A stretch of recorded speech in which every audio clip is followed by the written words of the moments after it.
Hello, everybody, and welcome, you beautiful readers, you all my fellow hominids.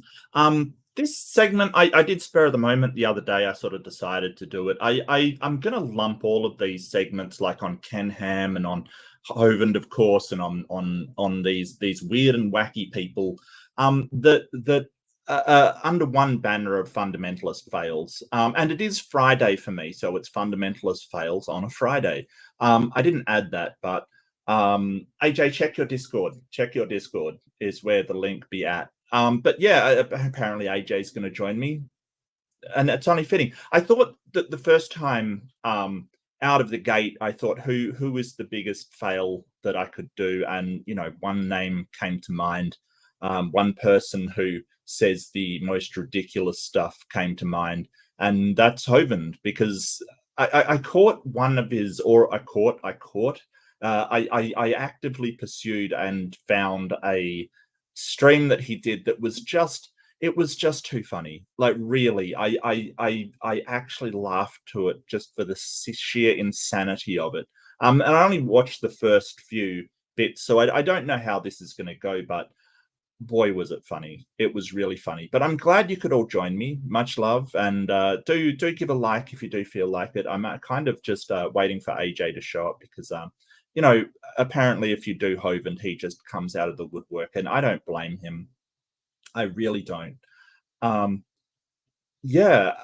Oh, AJ knows more about Hovind than Hovind does, quite frankly. But yeah, and there we go. Hello, my fine friend. How are you? I'm good. How are you doing? Yeah, very well. Yeah, so this is just a random stream that I caught. You may or may not have seen it, but it just, like, I don't know why the cringe is just real. Like, really, it's actually hilarious, and I couldn't stop laughing. So I decided to sort of create a failure segment. Now I'm gonna redirect all of my content. I want to have the playlists organized now. I feel like I should be more organized, or I want to be more organized, I guess, is what I want to say. So I'm going to put all of the Hovind stuff, all of the Ken Ham stuff. I've been wanting to do more of that under fundamentalist fails, because boy, is the fail real. It's real, and it's out there, and oh boy. So what have you been up to lately, AJ? I haven't seen you around for a while, and I'm really pleased to see you. Don't get me wrong. I really am happy to see you. Oh, absolutely. Well, I've just been doing stuff on my channel. It's the holidays, so oh yeah, happy Thanksgiving. Sorry. Sure. Yeah. Had a great Thanksgiving, and got my mom her Christmas present already. So yeah, I haven't been doing as much as the Kent stuff lately, because the last video I did on him was, the stuff he said in that video was kind of a little bit repulsive. Ridiculous. Oh yeah, repulsive isn't even the right word for it. It really is something that nobody should be saying without some kind of evidence. It's a horrendous accusation. It's like accusing somebody of murder with no evidence, or committing a heinous crime without evidence. It's gross. It's gross.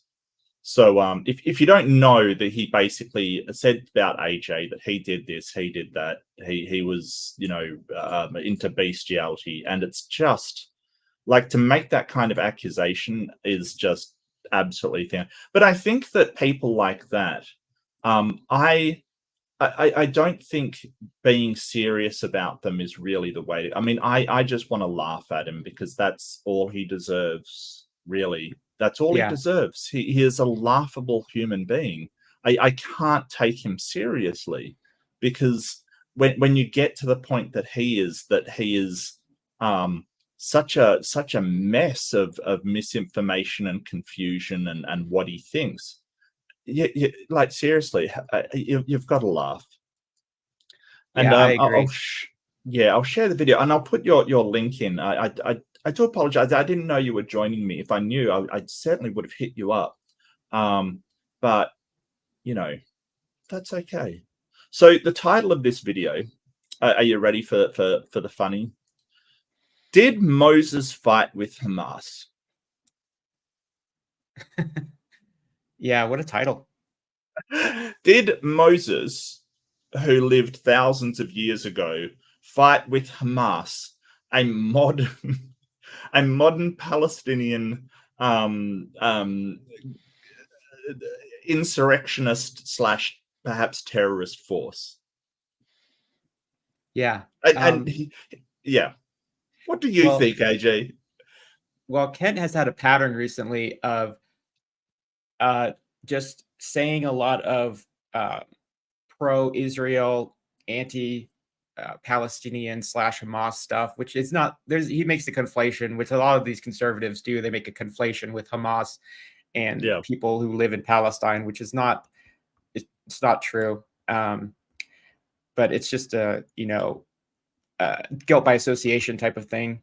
But he's been peppering this into all of his videos recently, where he'll make comments on the situation, and of course, he has the worst takes you could imagine on this subject.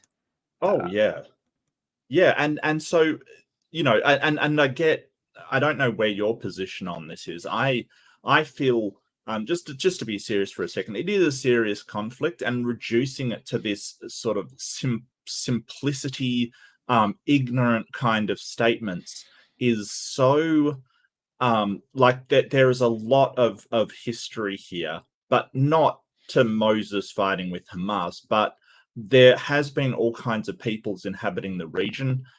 There's been fault on both sides. There's been atrocities on both sides. It's not a simple thing of these people are right, these people are wrong. But of course, Kent, being a simple brain, he wants to sort of have these people are right and these people are wrong. It's far more complex than that. It is such a complex issue. But let's get started on, did Moses fight with Hamas? Yeah, it wasn't the Pharaoh, it was Hamas. The Bible clearly states that. It clearly states Hamas didn't let the people go. I don't know what he's talking about, but I think I do. I think he's basically saying, did Moses fight with Islam, right?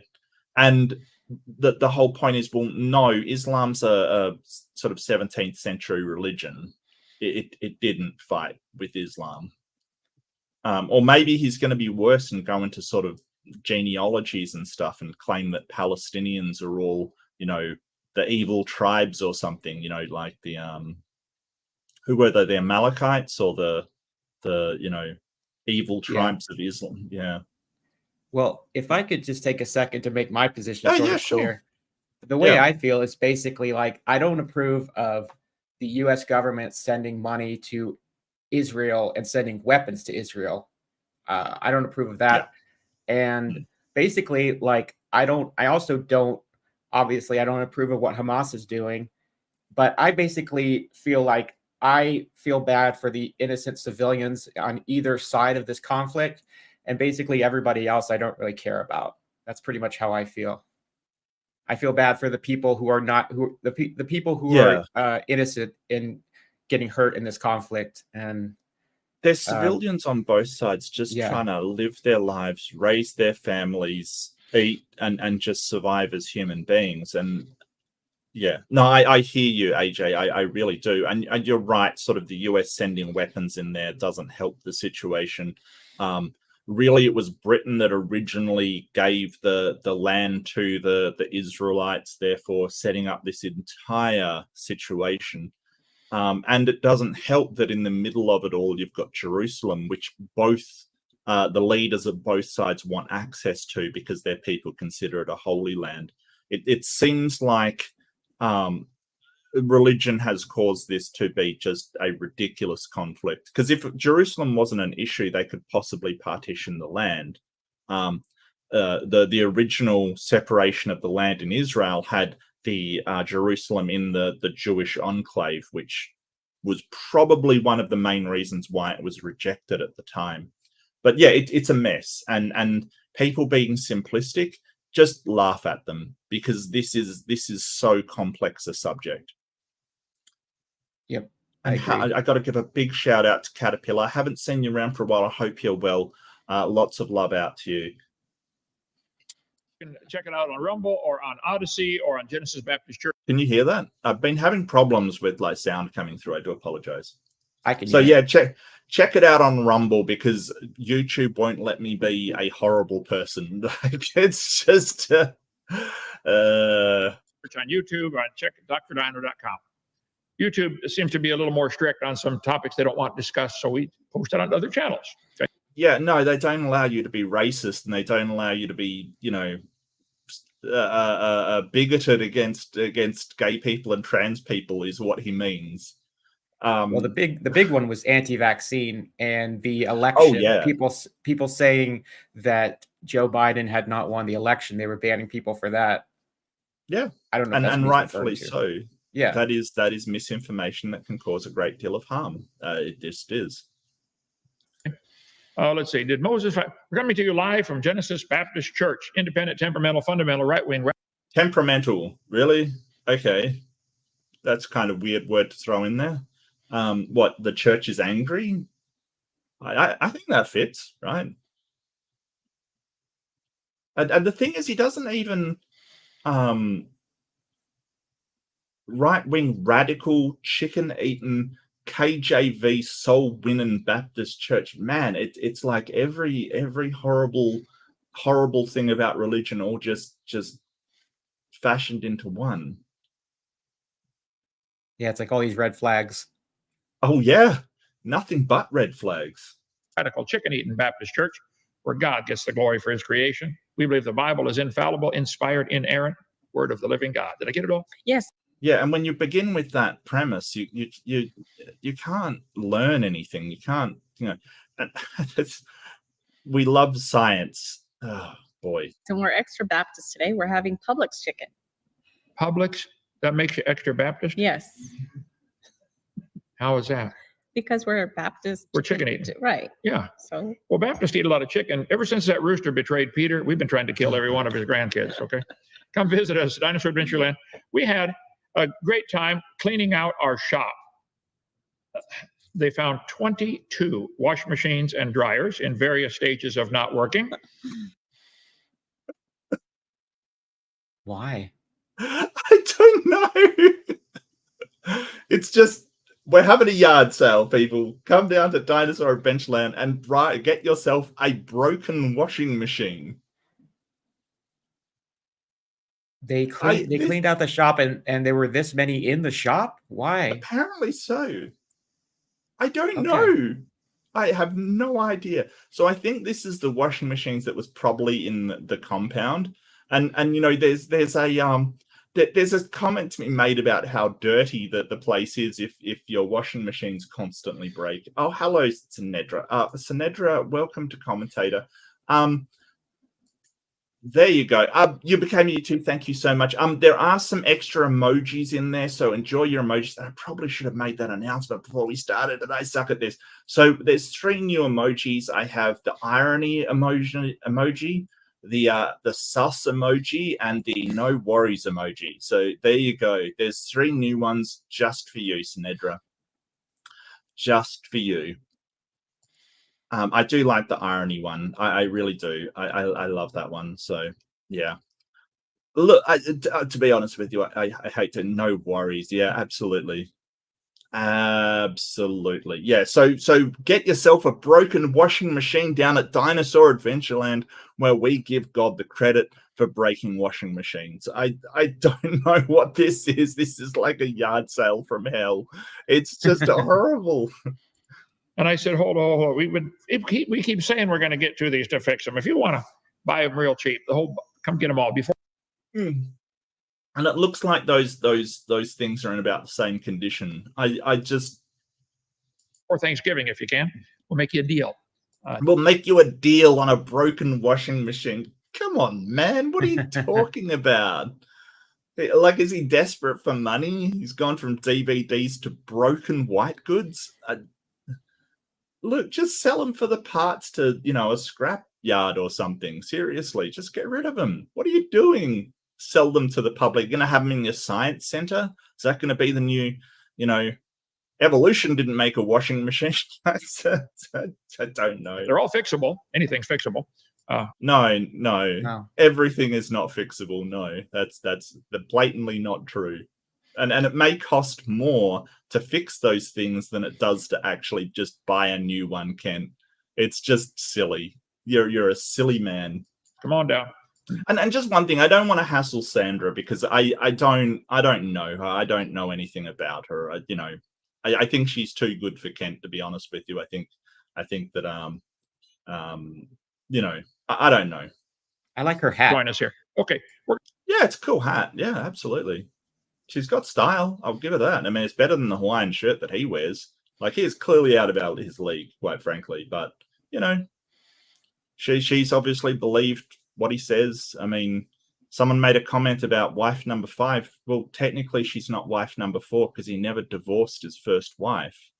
So, I mean, he might have said, hey, yeah, we're married because I'm a pastor and I can marry us. But that he's not married in the eyes of the state to that woman. He's living in sin. Relationship number 4. Yeah, which is sort of crazy because, he sort of attacks other people for living with a partner they're not married to, and he's not married to her. He just says he is because he sort of claims his own authority for everything that he does. Oh, well, I'm a pastor and I'm married. Well, yeah, but the state doesn't recognize your authority to make a marriage. That's the thing. In the eyes of the law, you're not married to her. Not that you care that much about the law, Kent. Like, seriously. We're going to sing right here. This is the great. Fight is on. You've got to hear this. Chapter is about Israel's really their first fight after coming out of the land of Egypt. No, it's not their first fight. Don't be silly. Like, they've been fighting against Hamas for ages. There was like the 6 Days War in that region between exactly the same part. Well, not exactly, obviously, the people have changed, but they were between the Israelites, Israel and Hamas. It was the exact. Yeah. And so this is a good song to play at weddings. Oh, this is beautiful. Are you ready? The fight is on, the trumpet sound is ringing out, the cry to arms is heard far and near. The Lord of hosts is marching on to victory, the triumph of the Christ will soon appear. I'm really sorry. That is just... Can you sing, AJ? No. Can you sing better than that, AJ? I would like to think so. Yeah, same here. I would like to think so. The fight is on.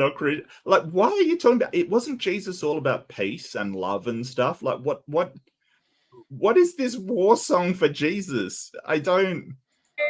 The fight is on, O Christian soldier, and face to face in stern array. Oh, that is terrible. That is absolutely terrible.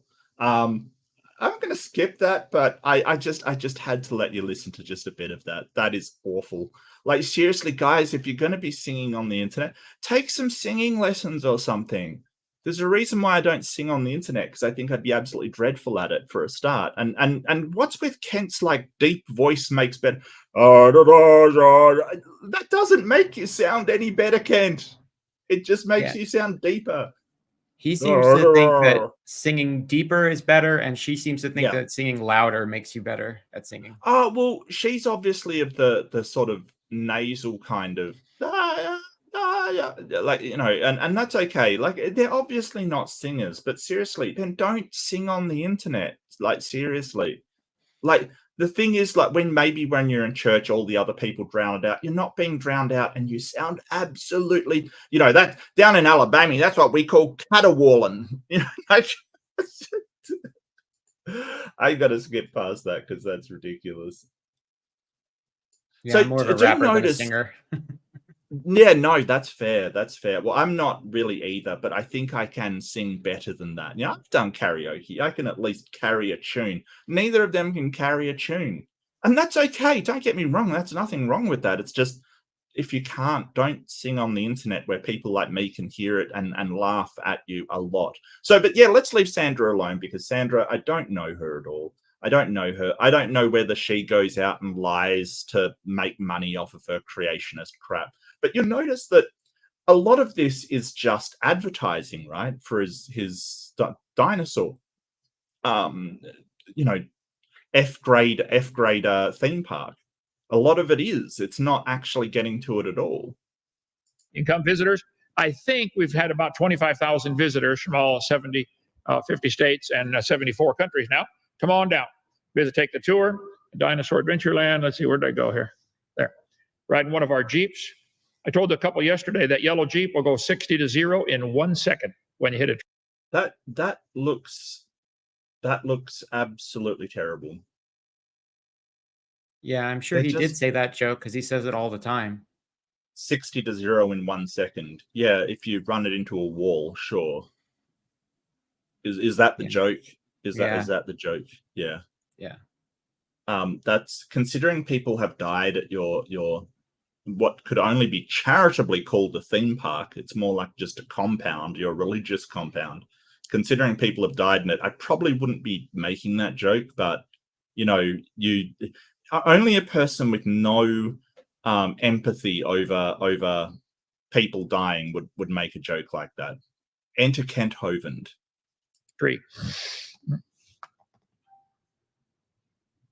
They don't get it. That's a fact. They didn't get it. Never mind. Okay. Come visit us. No, they got it. It just wasn't funny, Kent. Like, you know. But this is the thing he does. He kind of makes these jokes, which they've probably heard. And his audience, you've got to understand how he set this up. His audience consists of all the people who are currently staying in the shacks or cabins, as he calls them, kind of thing. So his theme park staff consist of people that have no place else to go. And he sort of says, hey, I help them out by giving them charity, kind of thing. But really what happens is that he expects them to work. And correct me if I'm wrong about any of this stuff, AJ. But they also are expected to attend things like this. And they sort of sit as the audience. And then he'll make these jokes and then really in a passive aggressive way make them feel bad for not laughing, like this. Yeah, you can usually see him after telling a joke. He'll scan around the room and gauge everybody's reaction. Yeah, and sort of it suggests this idea of this compound where not only are he sort of harps on about how it gives people opportunities, but working for your food and your rent and not much else, and expected to be at these religious things isn't really an opportunity. An opportunity would be giving people the opportunity to better themselves, you know, to live there and then educating them, saying how to get another job or you know, really it's just him bolstering his audience and his ranks with people who are desperate. They've got nowhere else to go. And so he's had all these problems with things like drugs in his compound and criminals in his compound, because that's the kind of person he attracts. Hell, that's the kind of person he is. Let's face it. He's an ex-felon. And that's not a lie. That's just the truth of the matter. Yeah. And visitors from all over the place. We just want to get the gospel out, teach the truth. Our science center is amazing. So 12,000 square foot is I think it's about 100 square meters, right? Which isn't particularly large, like if you're talking about it. But as you see from the pictures here, it seems to consist of stuffed animals and things like that. And really, collection of blow. You know, these pinned bugs and really bad, just, you know, stuffed animals and displays like that. Like it's not actually a science center. It's more like an amateur museum of stuffed animals and pinned insects and you know, stuffed fish and things like that. Yeah, I have a terrible phobia of insects, so I would not go near that. Oh, really? Yeah. Jake Nelson for $5. Thank you so much. Is it just me, or is Kemp looking more like Jim Jones every day? You're not wrong. You're not wrong. Yeah, the shape of the head, and the scary part is he's sounding more like Jim Jones every day as well. That's actually the scarier part, mate. You know, he's more, as he's getting older, he's more going on about his end of the world stuff, which I've got to talk with you at some point, AJ, and sort of cover his doomsday predictions, because I really think that's where the real insidious part of his thing is. Because I think he believes that the end of the world is going to come before he dies. Like, he's going to be around to witness the rapture and all of this kind of stuff. And he's getting older and older and older, and there's no real sign of it happening. You know, there's nothing happening that would suggest that the world's suddenly going to upend and be destroyed. So I don't know what that will make him do, but it kind of worries me. Maybe nothing, but who knows? Your mind, our insect collection. We think probably all the. Yeah, this is just stuffed foxes. I mean, yeah, good on you. You've made a little exhibition place, but 100 square meters of this stuff does not make a science center. It barely makes an amateur museum. It's like a petting zoo. Well, I mean, it's just stuffed animals with a little bit of information about them on it. But to call it a science center is a, because when I imagine a science center, I think of, we've got a place nearby called SciTech, where you go and you can understand perspective and optical illusions, and you can understand centrifugal force, and you can understand all of these physics stuff and all of these concepts that we have. You can understand rocketry, and they've got all these practical experiments. Used to go there as a kid all the time. Absolutely loved it. I loved the centripetal force exhibit, where you sat in a chair that spun round, and when you pulled your arms in, you spun faster. That's cool, right? That's the kind of stuff that I'm talking about.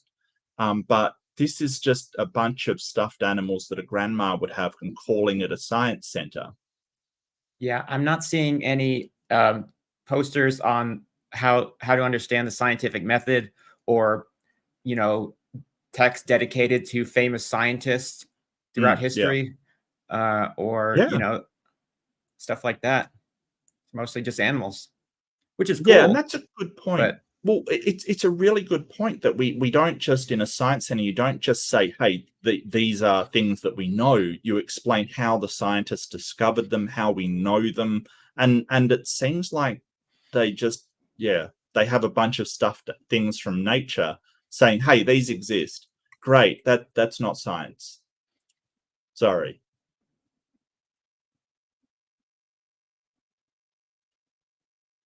Yeah, SFP. He's been doing shorts, actually. I don't know if he's hit you at all. He's definitely hit me with his shorts. I'll have to check those out. Yeah, he's been doing sort of, and it doesn't worry me. Like, people can do whatever they want, but he sort of has edited them, and it's obvious they're just snippets of debates where he can go, oh, look how I owned this person, and come on, Donnie, like, seriously. I'm really, absolutely sus, Mayor. Yeah, absolutely. 100%. And I'm so glad you used that. Yes, I got new buttons, Ember. New buttons for you. Foxes had a common ancestor, a fox. It doesn't. A fox had a common ancestor. Yeah, back that day, foxes didn't exist, Ken. They arrived when a speciation event turned an older animal into a fox. Prove they're related to bananas, and it all came from a dot of nothing exploding. What was that program we did last night at 5 o'clock? Where can people watch that one? Discord, politics and religion. Discord. Politics and religion server. Politics and religion. Server. What's the last word? Server. Oh God! Like, seriously, Ken, it's just a server. Like, you appeared on some place, you don't even know the name of it. Like, the amount of technological ignorance this man displays is, quite frankly, amazing. And the thing is, he goes on about video games. Oh, people play video. It's like, at least they know how to operate a freaking printer, you absolute technological savage. Like, I think that there's a reason why he does this, because if he had a real job, any real job at all in any kind of intellectual pursuit, he wouldn't be able to turn on the freaking computer. Yeah, I can understand, people of a different generation being technologically illiterate. The problem I have with Kent is that he says that he doesn't want to learn.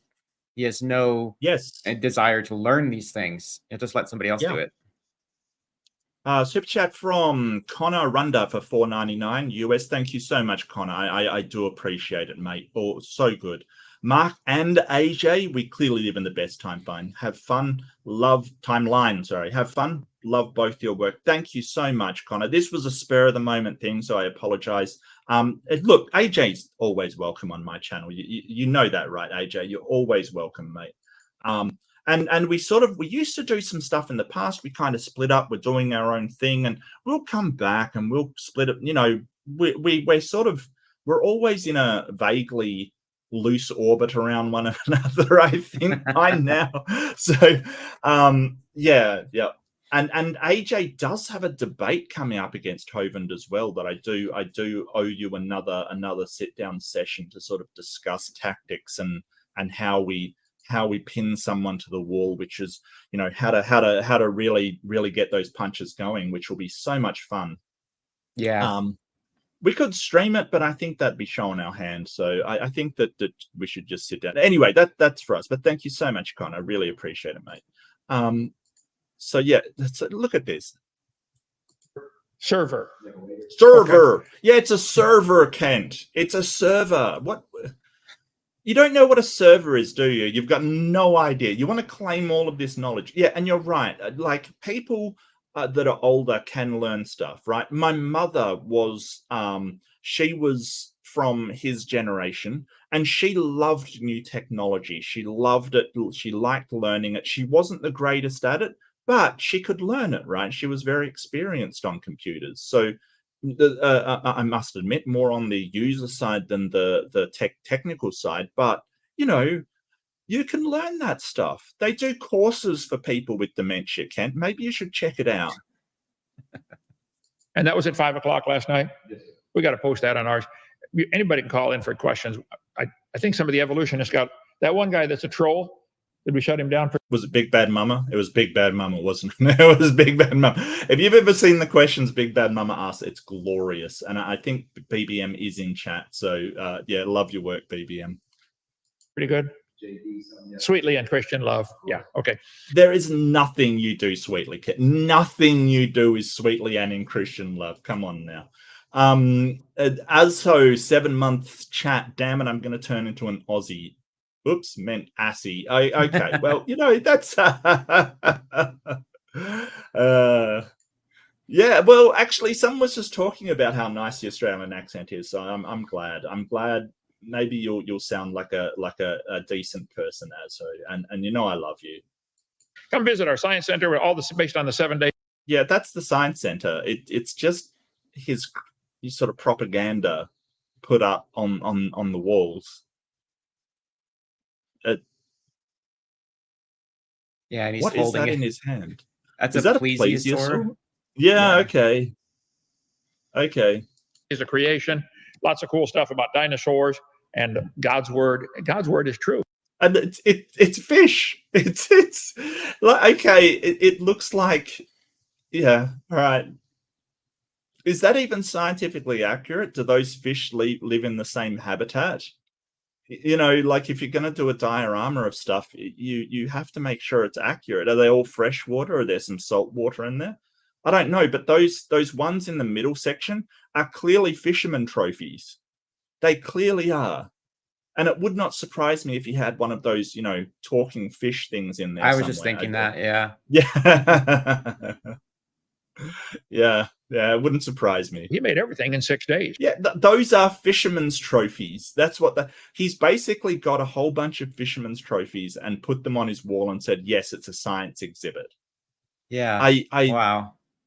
I never pay attention to these intros, so. Oh, mate, it's my brain, it's my neurodivergence, but I really overanalyze stuff. You know that. The Bible says there were giants in the earth in those days. Oh, did the Bible say there was giants? What do you think about giants in the old days? Well, Kent thinks that there was a golden age where everybody was 9 feet tall, and if apparently we don't see fossilized skeletons of these people because it's been suppressed by the Smithsonian Museum. I guess they have them all in a back room. And that's what made me laugh the hardest when I went through this quickly, and why I had to do it, because that is hilarious. Wait till you see what's coming up in just a minute. Come visit. Okay, here we are. Thanksgiving Yeah, this is his dinner calendar. coming up. Oh, I got order backwards here. Today's Sunday. Thanksgiving Thursday, Friday, and Saturday. If you don't have a family, we'll be your family. Come on down. All right. December, we don't need to worry about that. Let's see. Help us stay open for free. We don't charge anything. Join our 777 Club. Take us on as your missionary to the blind and the dumb. Those who believe. Blind and the dumb. Why do I feel like he's not talking about dumb as in mute? He's talking about dumb as in, evolutionists are stupid. This is the kind of veiled insult that he kind of makes all the time, that he kind of says, well, I never said anything like, yeah, your intention is pretty clear. You're not as subtle as you think you are, Ken. Yeah. You're really not. And lately he's just been outright insulting people as well, which is kind of terrible. They came from a rock. So go to drdino.com, and we've been open 7.5 years now this way. It's a little tight from time to time, but if you want to help us out, please do. And Joe, you sent me a new one of these. Let's see, not that one. This one. Is that a different QR code? Hey, I'll be right back. I got to get It it. looks like one of the mate. dots is No in a worries, different Phil. spot, brother. I don't know. Gee, you with. Okay. Make any checks to CSE, Creation Science Evangelism.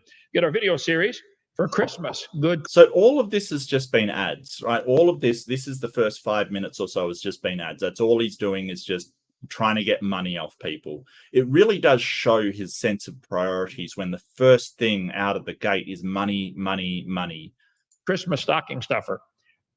$50 for 18-hour seminar will change somebody's life. Get 3 of them for $100.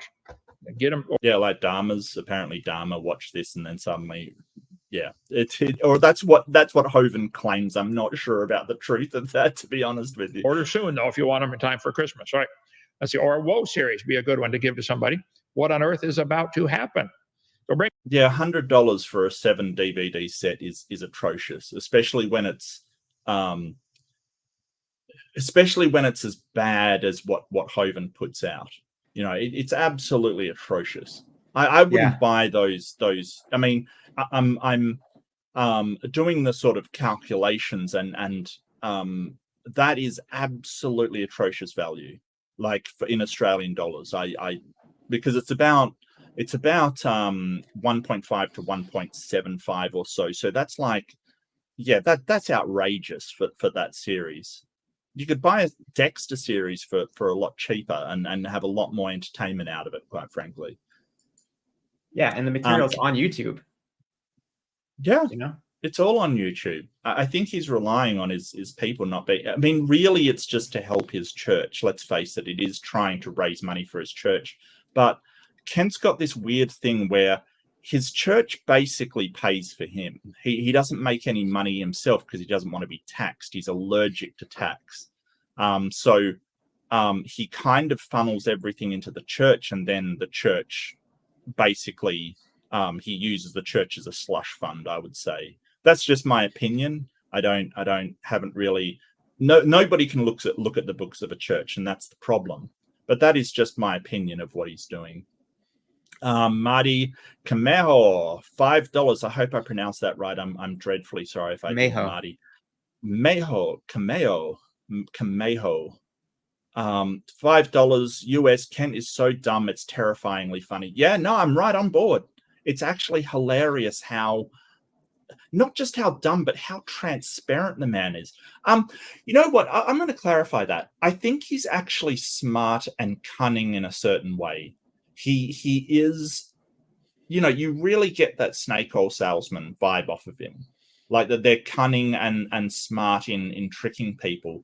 I think he's so ignorant, really, just insanely ignorant. I don't know many people that don't know what a server is, like even old people.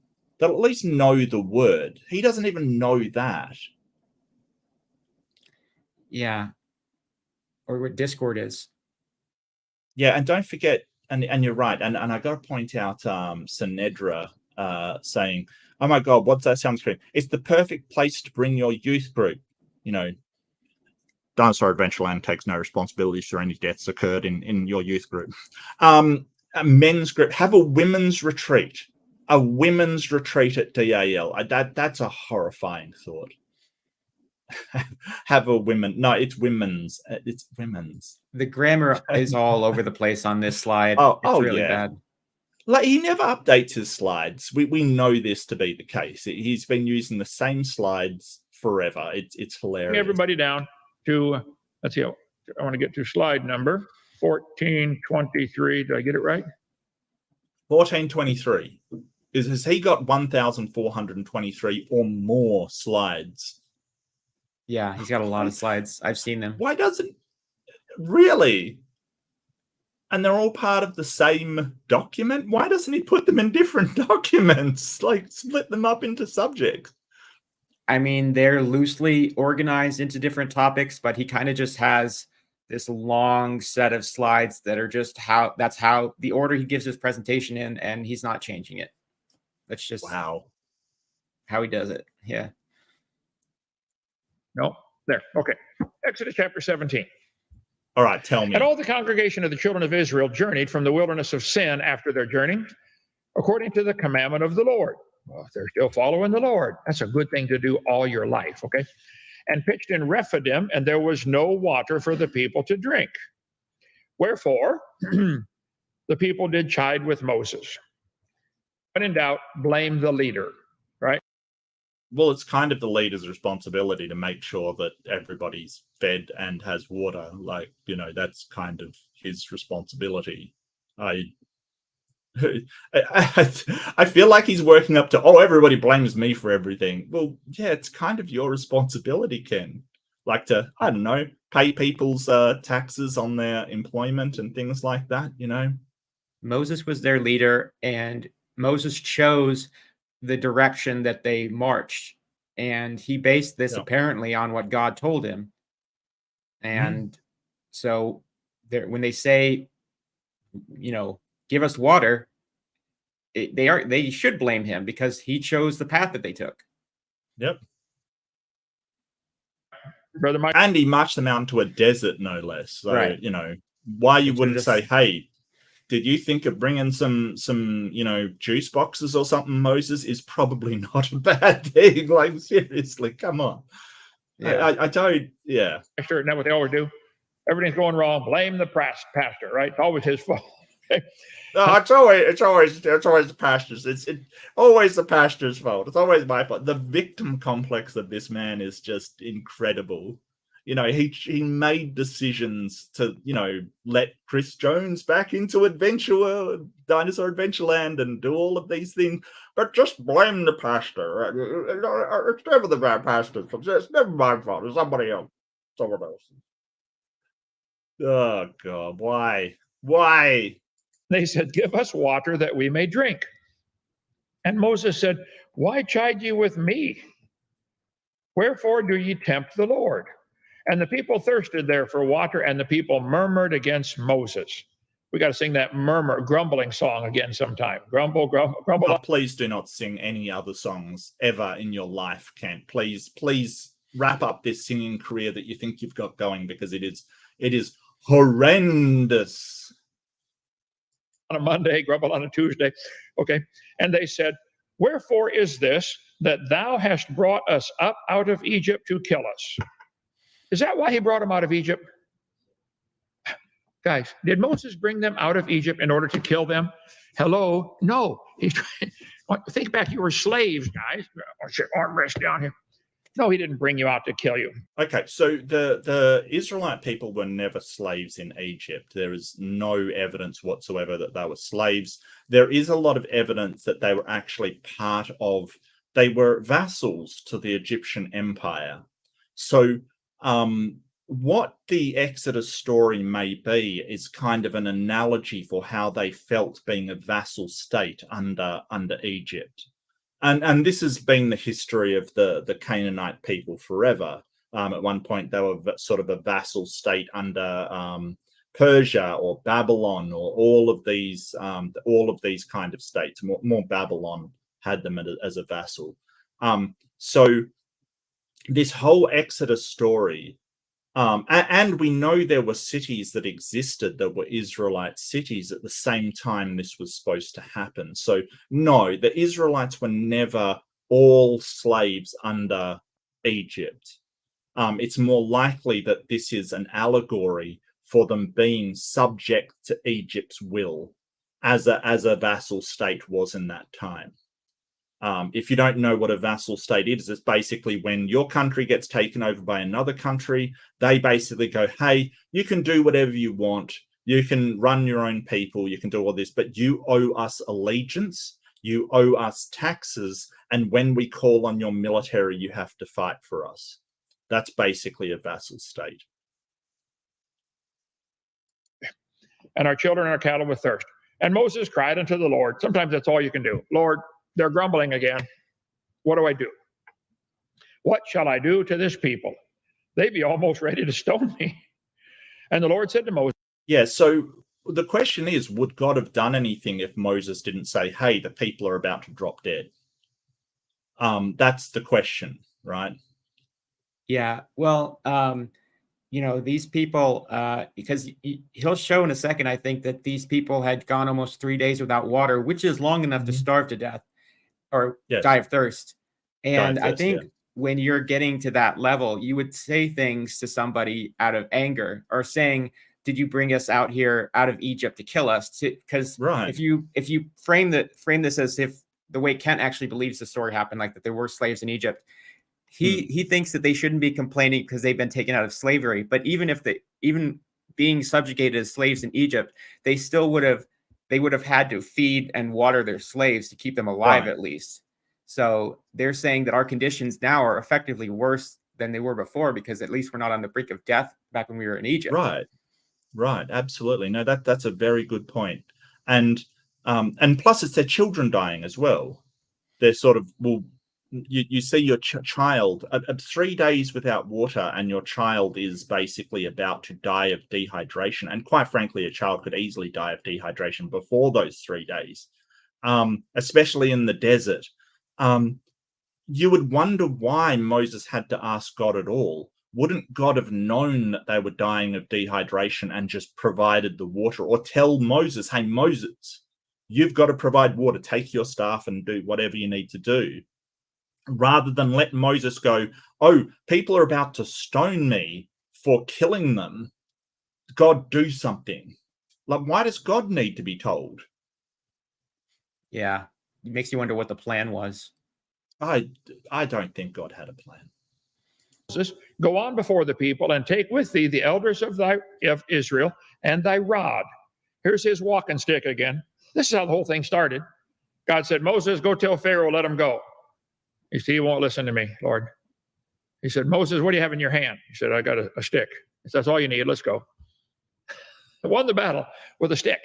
Well, that's not really what happened. It was that the Pharaoh had his heart hardened, but that's an entirely another point. And he didn't say, hey, there's a stick, let's go. That's a really weird summation of that story, but never mind. Turned the water into blood, parted the Red Sea. He said, take that rod with you, wherewith thou smotest the river, take in thine hand and go. Behold, I will stand before thee.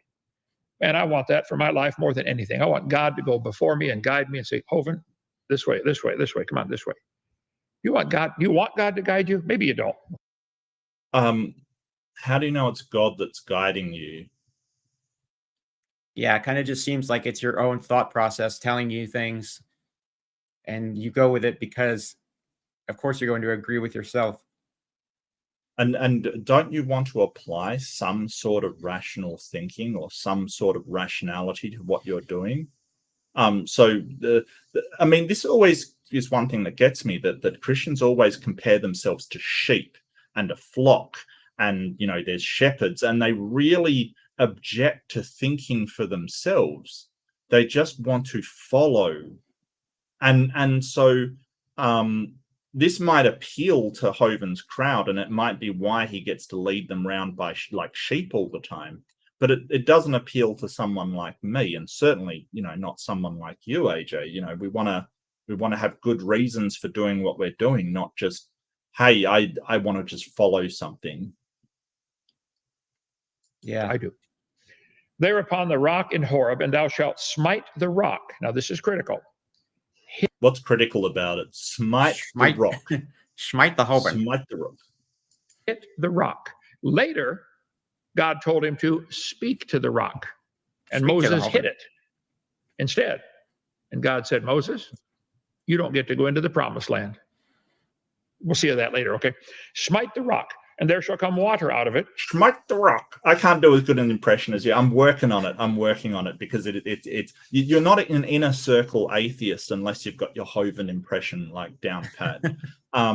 Probably the best impression I've ever heard is Dr. Josh. He can do a Hovind impression that is bang on the money. Yeah, he's pretty good. Yeah. So the people may drink, and Moses did so in the sight of the elders of Israel. Most pictures of this event, you find them in the back of your children's Bible stories, shows a little trickle. They're all children's Bible stories, mate. They're children's stories. But Yeah, what's the distinction? yeah, Bible stories are for children. It's a given. Of water coming out.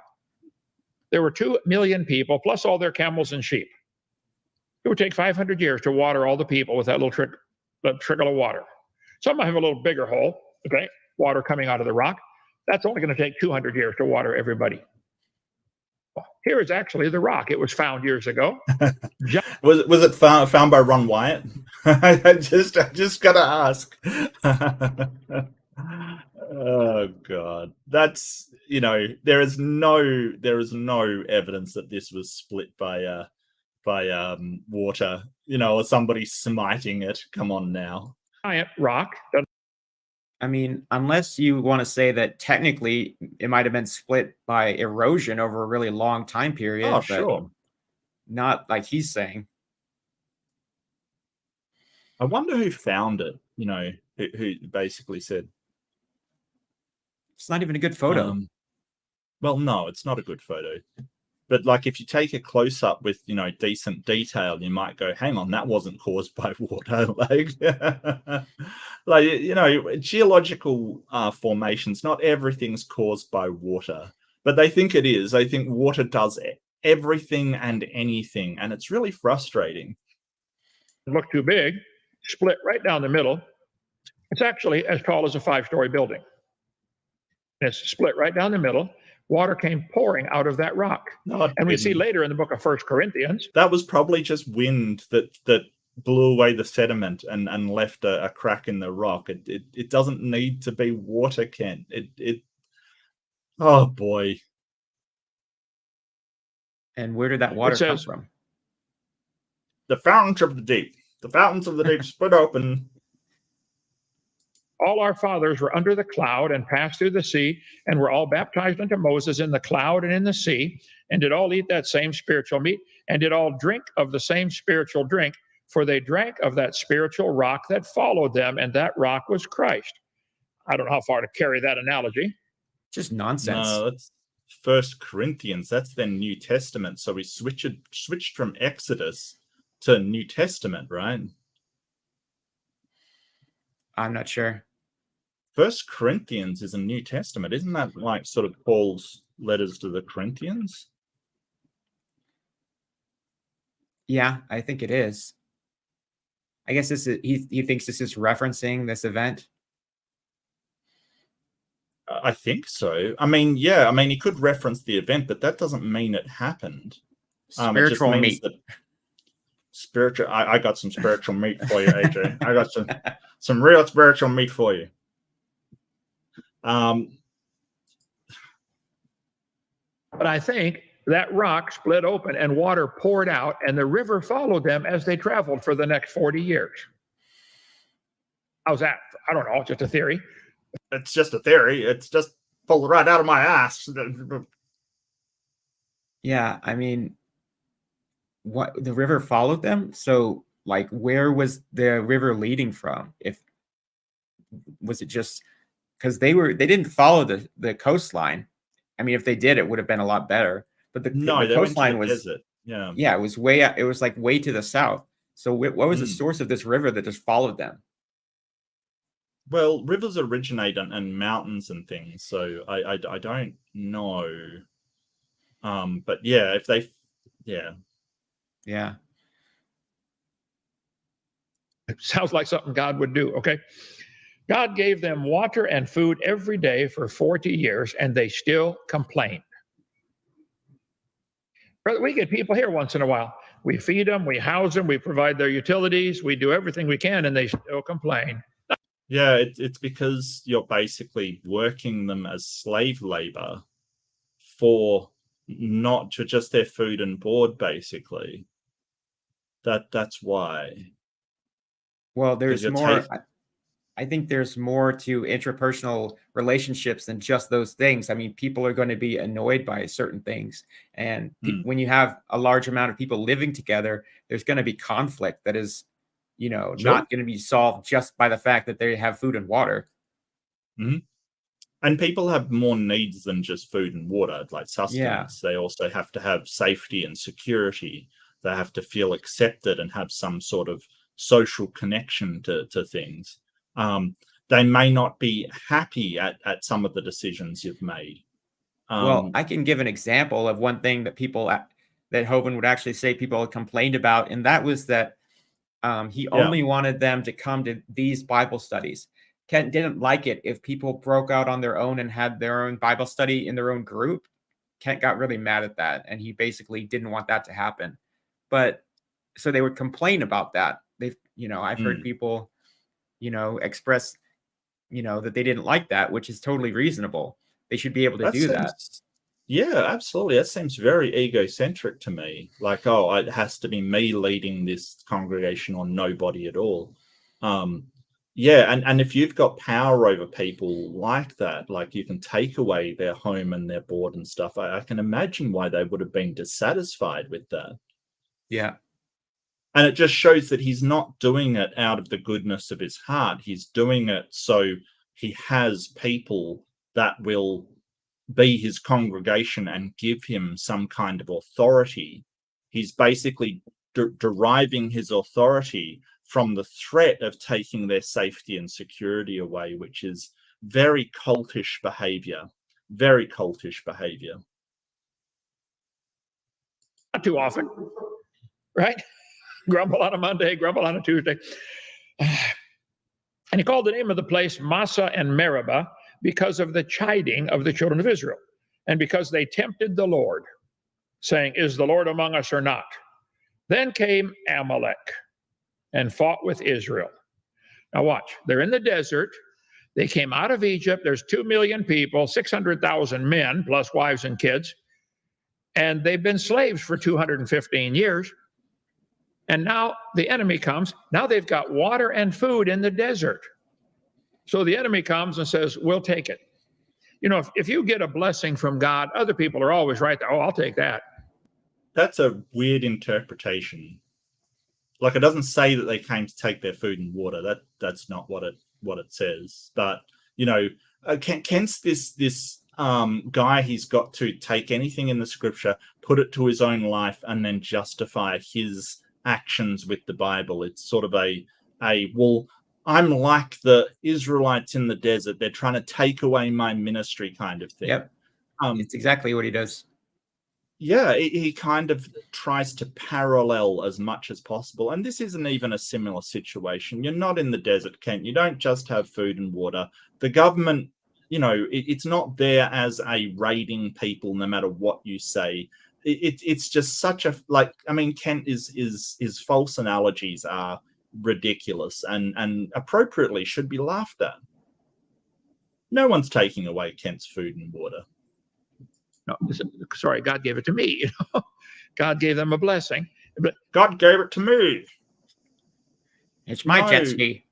No, you basically got it because you got convinced a whole bunch of people to give you money. That's what you did. You worked as a preacher and a sort of religious personality asking people for donations. God didn't give you jack. People did. And that's okay. Like, I'm not saying there's anything necessarily wrong with that. But you're sort of now saying, oh, well, people are coming to take it away from me. No, nobody's coming to take your ministry. It's ridiculous. The paranoia of this man. Yeah. Like, he even claims that atheists are trying to come and take his ministry off him. Why would atheists want your ministry? I don't understand. Yeah. It's ridiculous. Now they're going to come fight because Israel is getting blessed with water and food in the desert. Now, who are these? No, they're not. They're being blessed with cruise missiles from the US, Kent. That's a very different thing. And look, this is the simple thing that I told you about, the simple-minded view looking at this situation. That, Israel has been going well, so Hamas are coming to. That is completely incorrect assessment of the situation. Completely incorrect.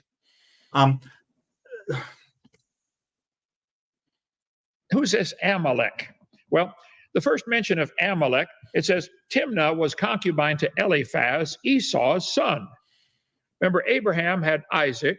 Isaac had Jacob and Esau, the twin brothers. Esau sold his birthright. He didn't want the birthright. He was a man of the flesh.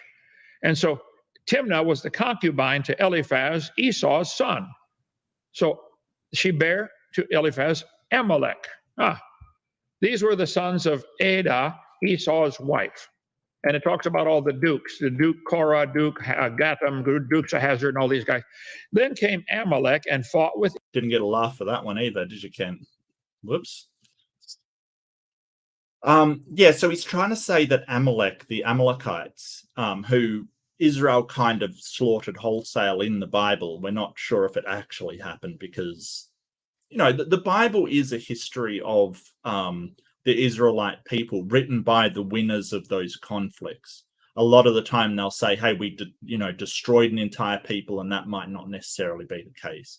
Or they might say, hey, they sacrificed babies or did this, and that might not necessarily be the case. Vilifying your enemies has always been a thing. So we kind of have to take this with a grain of salt. But I want to point out that the Palestinian people are not these people. The Palestinian people are Canaanites. Originally they were. Now, really, the Palestinians came about when the Arab nations, especially during the Ottoman conquest of the region, introduced Islam into the region. And they had there's a mix of a lot of different nationalities. So Palestinians are not an ethno group, right? They're not this is their ethnic origin. That's not what they are. They're a bunch of Levantine and Arab ancestry that practices Islam. So they're more a culture than an ethnic group. And they're the culture of the peoples of that region merged with a lot of different ancestries and living in a Islamic state during the occupation of Israel by the Ottoman Empire, before that by the Umayyad Empire, the Muslim Empire at the time, the Abyssinian. There's a whole bunch of stuff going into there. So him basically going, these Hamas, they're just Amalekites, is so wrong, so patently and blatantly wrong. It's actually silly. Israel, the verse we're on right now. Amalek's mentioned again in the next verse. God said, Moses said, Joshua, choose out men and go fight with Amalek. Well, who is this Amalek? And he said, Moses, you take the rod of God, go stand on the hill. Let's give a little Bible history here. Terah had Haran was one of his sons, Nahor and Sarai, and Abraham here. Abraham married Sarai, or later name changed to Sarah. Okay. Abraham had Isaac. Isaac had Jacob and Esau. Jacob, and he married Rachel and Leah and became the father of the 12 tribes of Israel today. Esau is the father of the Edomites and the Amalekites. Yeah, so this is where he's sort of splitting up the Edomites, Amalekites, and the Israelites, which would have been sort of under Jacob. So it's not as simple as what he's trying to point out. It really is not.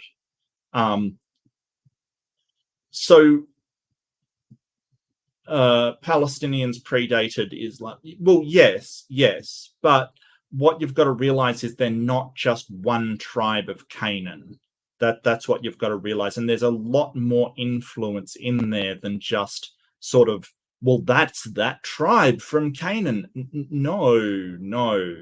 It's far more complicated than that. Far more complicated. Well, plus Tenebris, you've got to realize that Palestine just means the Holy Land. That's why it's called Palestine. Yeah, and Ken seems to think that these tribes can be fundamentally good or bad, and like the Amalekites are just bad, and that therefore any of their descendants are equally bad or can be blamed for their actions. You can blame their actions on the Amalekites, which is just a really reductionist, crazy view of history. Yeah. And sort of the history of humans and human interactions are far more complicated than we split into tribes and those tribes exist today. It's a patently absurd sort of statement.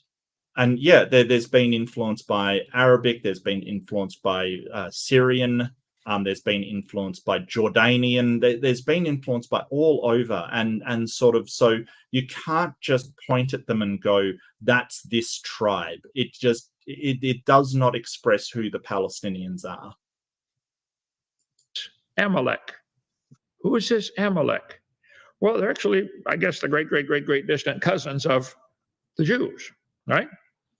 Let's see. And when her days were to be delivered, were fulfilled, behold, there were twins in her womb. The first came out red all over like a hairy garment. Yeah, this is and just they called Isaac his name and Esau.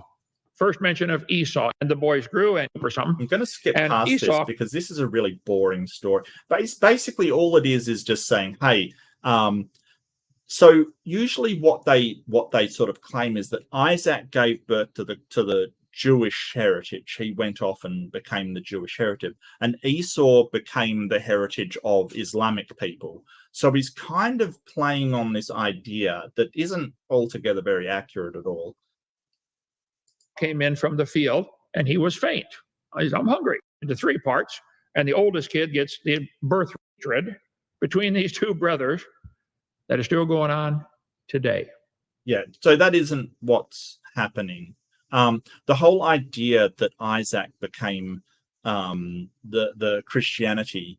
Thanks, Kamikaze. Good to see you, mate. So the whole idea that Isaac just became Christianity and Esau just became Islam is also vastly inaccurate. But, you know, they like to believe this. Watch the news. And these words of Esau, her elder son, were told to... Yeah, I watched the news, and it's far more complicated than what you're trying to make out, Ken. It's a very complex socio-political issue that deserves more than you reading a Bible verse and deciding who's right or wrong to, you know, on that Bible verse. That is an asinine way to evaluate such a complex socio-political situation. Rebecca, and she said, hey, Jacob, you better get out of town. Your brother's going to kill you, okay? Thy brother is touching thee, doth comfort himself, purposing to kill thee. So she sent Jacob away, and he found a wife over there. Okay, chapter 28. When Esau saw that... Over there. He found a wife over there. Isaac had blessed... Found a wife over there. Like you found a wife over there? Over there. And yeah, no offense to Sandra, it's just you're not married to the man. Sorry. Maybe common law marriage. Maybe. Jacob and sent him to Padanaram to take him a wife, and that he blessed him when he gave him a charge he told his son, "Thou shalt not take a wife of the daughters of Canaan." Don't marry those Canaanites. They're wicked. Jacob obeyed his father and his mother and was gone to Padanaram. And Esau, seeing that the daughters of Canaan pleased not Isaac his father, then went Esau to Ishmael and took unto the wives which he had, Mahala and the Kabbalah. Yeah, sorry, Isaac and Ishmael it is. Ishmael was supposed to be the sort of progenitor of the Islamic people. Other ladies, he married 2 Canaanite women purposely to make Dad mad. This is wives, the daughters of so Canaan. boring. You knew Dad didn't like that. That's why he did it purposely. Married heathen women just because Dad doesn't like them. And you can read all about that in Genesis 36. In the book of Obadiah in the Bible, one of the smallest books in the Bible, how are the things of Esau? Yeah, so he's basically saying, hey, he should have married who his father wanted. Okay, how very repressive of you. I mean, what if his father was an idiot? I think his father was an idiot, to be honest with you. Searched out. How are his hidden things sought up? See, Esau had a hatred in his heart for his brother that he passed on to his kids. Well, his brother did kind of trick him out of his birthright. I mean, yeah, but he shouldn't have been murmuring. He was murmuring. Oh, I'm sorry. I totally didn't know he was murmuring. Well, that's okay. Tricking somebody out of stuff is okay. And I find it hilarious that Kent thinks the guy that sort of duped his brother into giving over his, but he's the good one. Like he's automatically the good one. Yeah. The con man's the good one. Sure, Ken. I know you'd love to believe that. Love to believe that. Apparently was a generational thing where they just kept hating the what became the Jews. Esau, the Edomites, hated the Jews. He said, God said that thy mighty men, O Teman, shall be dismayed to the end that every one of the mount of Esau may be cut off by slaughter. And the house of Jacob shall be a fire, and the house of Joseph a flame, and the house of Esau for stubble. They shall kindle them and devour them. There shall not be any remaining of the house of Esau, for the Lord has spoken it. So this is basically Kent trying to tie in, hey, we've got to wipe out the Palestinians. Make no mistake. This is what he's saying. Right. So he's trying to get this tied into, hey, we've got to wipe these people out, which is so horrendously bad. Like, you should be ashamed of yourself, sir. This is just sort of, despotic and genocidal talking. Esau did not appreciate his inheritance. He hated his brother who was godly, and they're still passing that on. In the book of Malachi, they do not. People don't pass that on, Kent. You can't genetically pass on hating your brother. People teach their kids to be spiteful and to hate people or other races. It's not genetically passed down. Right. And the whole idea of, they passed that down. No, they didn't. There's other reasons why people fight, Kent. And the reason why there is so much conflict between Israel and Palestinian is not because of what happened in the Bible. Like, this is the absolute ignorance of the man. He doesn't have any idea what happened in the region at the end of World War II. He doesn't have any idea what happened in the region before then with the various peoples inhabited. I mean, I don't have a great working knowledge. I'll be the first to admit that. But even I understand that it's not just about, two brothers in the Bible, one hated the other one, that's why they're fighting. Come on, dude. Seriously, you can do better than that. Ugh. GG, you can. You always can. I go for it. Go for it. I'm not going to stop you, mate. The last book in the Old Testament. I have loved you, saith the Lord, yet ye say, wherein hast thou loved us? I could only imagine what's on Rumble when he's like, oh, well, I don't like us talking about that. I can only imagine what he goes on about. on Rumble or something. Maybe I should check it out sometime and see how bad it really is. Do I want to know? Maybe. I think it's just the same videos. Oh, and now that you're here, any idea of what's happening with his trial kind of thing for the domestic violence charges? All I know is that the court date that was supposed to happen in November got delayed again because of the capital murder trial. Oh, okay. Yeah. No, Jake, you can't do that, but you can call them the axis of ignorance. You're welcome. Loved us. Was not Esau Jacob's brother? Saith the Lord, yet I love Jacob, and I hated Esau, and laid his mountains and his heritage waste for the dragons of the wilderness. In the book of Romans, Jacob have I loved, but Esau have I hated. So this is a long-standing feud between these guys. So Abraham had married Hagar also. Remember, God promised Abraham children like the stars and children like the sand. And after his wife got to be 80 years old and he was 90, she said, honey, I can't have kids anymore. Marry my servant girl, Hagar. Decision. Hagar, the Egyptian girl. So is Palestinian the Ishmaelites or are they the Edomites? I'm getting confused. Because the Arabic people are the Ishmaelites, right? According to his fantasy book, his Lord of the Rings fantasy book here. That they're the Arabs, but he was talking about Esau, which are the Edomites. Is this a continuity error? Well, I mean, we know that they are the Canaanites. I mean, really, if you think about it, it only makes sense that even people living in Palestine would be a mixture of these tribes.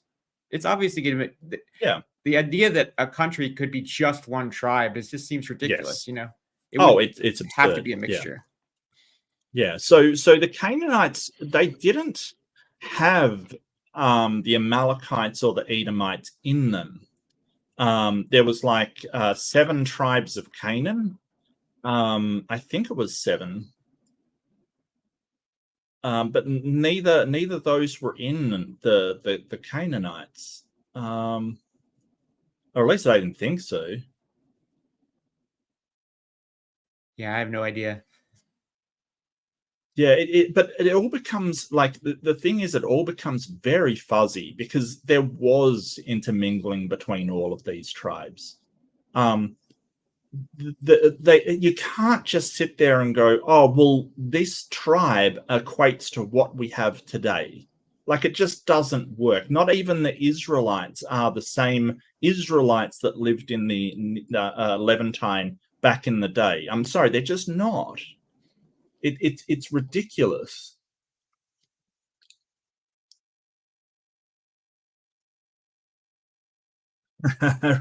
Religion is the longest D&D session ever. Yeah.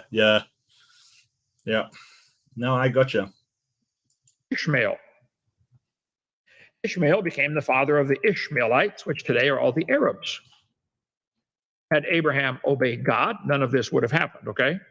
So here we got Abraham also married, he brought his nephew Lot with him. God told him, Abraham, get out of your country, come over here, I'm going to give you this land, leave your family. He didn't quite obey. He brought Lot with him. Lot chose to live in Sodom. Remember Sodom and Gomorrah? And after Sodom and Gomorrah got destroyed, Lot's 2 daughters said, oh, everybody's dead. We got to get pregnant by our own father to preserve humanity on the earth. So they got their dad drunk and they got pregnant by their own father. Lot's daughters did. And they had the Moabites and the Ammonites. Yeah, that's why there's no wife for Lot there, because it was inbreeding. Yeah, and as you read through the Bible, these names. If you heard a story where 2 young girls that had a father got pregnant by their father, you would definitely believe the dad if he told you, oh, they got me drunk and took advantage of me. It's not that this guy obviously took advantage of his own children, like has happened so many other times in history. Yeah. Now, I'm sure that they took advantage of him. I don't believe that at all. Oh yeah. Yeah, that's just, but the Bible is like that. It blames everything on women.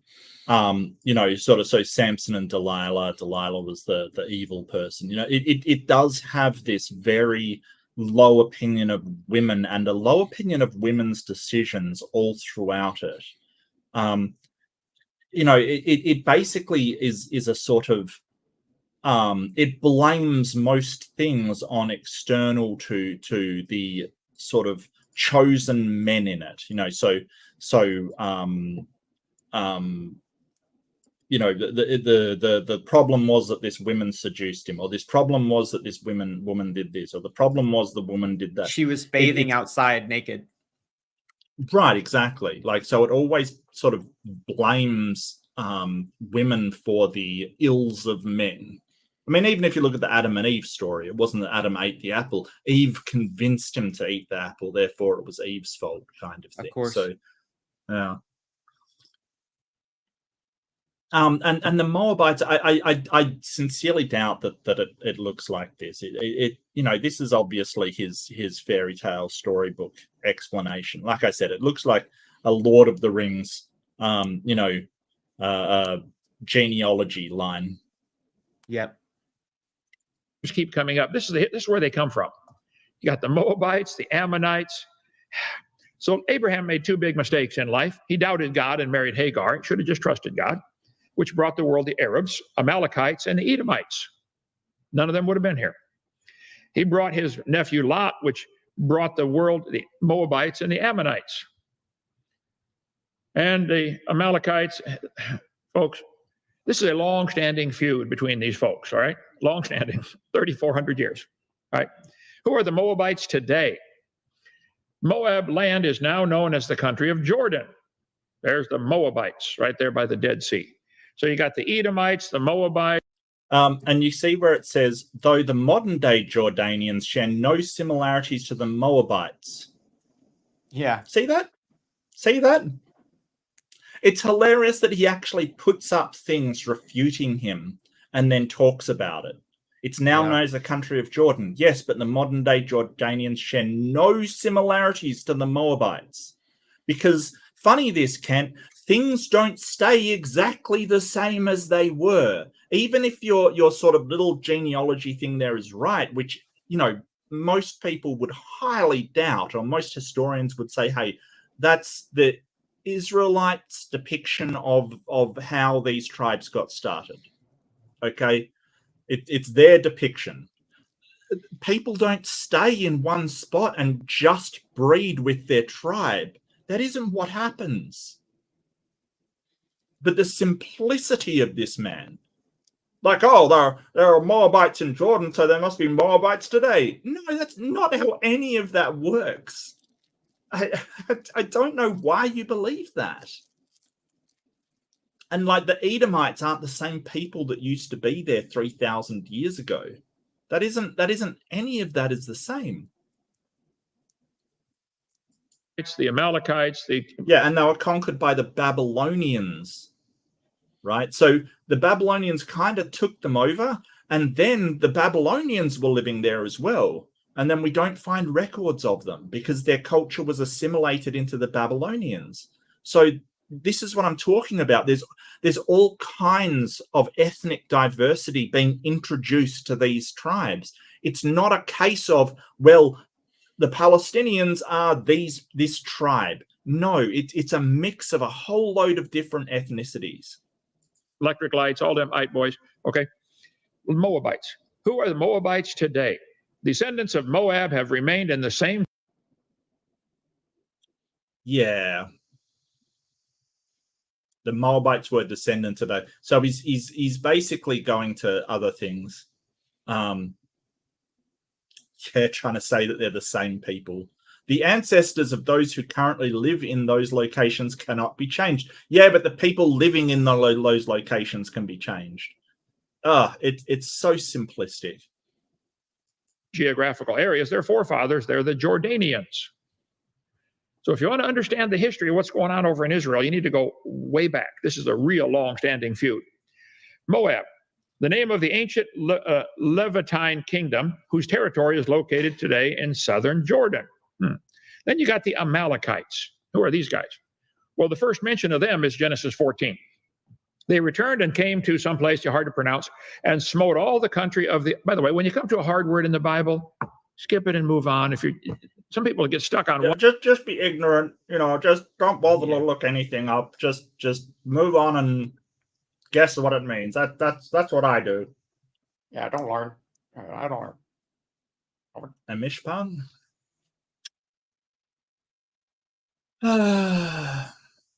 One detail. Go back to it later, okay? And they smote all the country of the Amalekites and also the Amorites that dwelt in, that's some big name, okay? Yeah, so the Amalekites weren't Canaanites, but the Hittites and the Jebusites were Canaanites. And the Amalekites dwell in the land of the south, and the Hittites and the Jebusites and the Amorites dwell in the mountains, and the Canaanites dwell by the sea. Now the Amalekites and the Canaanites dwell in the valley. And the Amalekites and Canaanites are there before you, and ye shall fall by the sword. What's this? I'll get to that Numbers 14 in just a minute here. In Numbers 13, they came back from searching out the land. Remember, God let them out of Egypt. A couple of weeks later, this is very, very they went boring. to Kadesh and they brought back word, and the congregation, they showed them the fruit of the land. Look at this. This is the stuff they got in there. And they told him, we came to the land where thou sent us, and it flows with milk and honey, and this is the fruit of it. Nevertheless, the people are strong that dwell in the land, and the cities are walled and very great. Moreover, we saw the children of Anak there. The Amalekites dwell in the land of the south, and the Hittites. Yeah, so they're basically saying, hey, we went to these places and they had stuff. They had good stuff. They had milk and honey. It was all wealthy. They had walled cities, though, so we can't take them. So this is where God basically goes, go out and slaughter them all for their stuff. Yep. And Jebusites and Amorites, all these boys. Okay, they dwell in the mountains. Well, who's this? Children of Anak. Oh, do I know you evolutionists are going to get upset with me today, and I try so hard not to antagonize you evolutionists. No, you don't. That's just a blatant lie. You try as hard as possible all the time.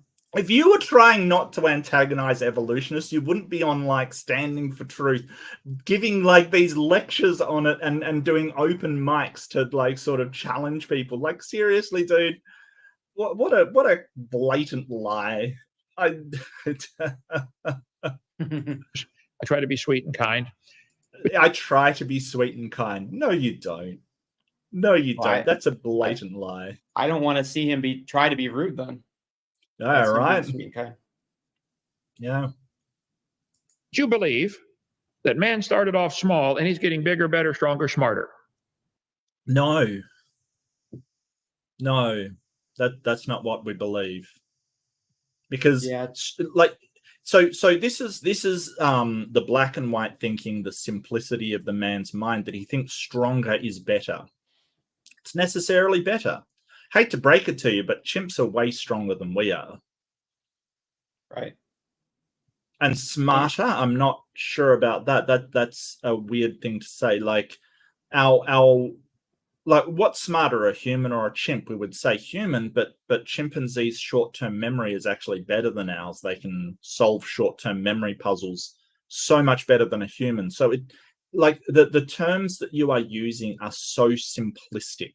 They're so unrefined and sort of you haven't actually determined what you meant. Are humans getting better at technology? Yes. Are we getting smarter? Yes. Our logical senses of our brain are probably being more developed. Yes. Stronger? No. I would say you could say we're getting smarter because of people having better diets and not being malnourished. Sure. And sure. That allows their brain to grow bigger, or it allows people to have more free time to actually pursue intellectual activities. But inherently smarter, I'm not sure. And this March of Progress image is considered to be totally obsolete anyway. No evolutionary scientist would use this image. It's laughable. Yeah. Don't they? Isn't that the kind of chart they show?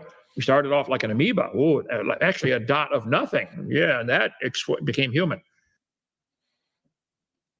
Yeah, the Big Bang singularity is Yeah. not on any family tree. Yeah. It's such a it's the Hovind hustle. It's basically making these ridiculous analogies. Yeah, so we don't know, like I think the latest I've heard on the Big Bang was it was probably, from where we can see back to, was probably the size of a basketball or something like that. But it's very hard to put spatial dimensions to such an event.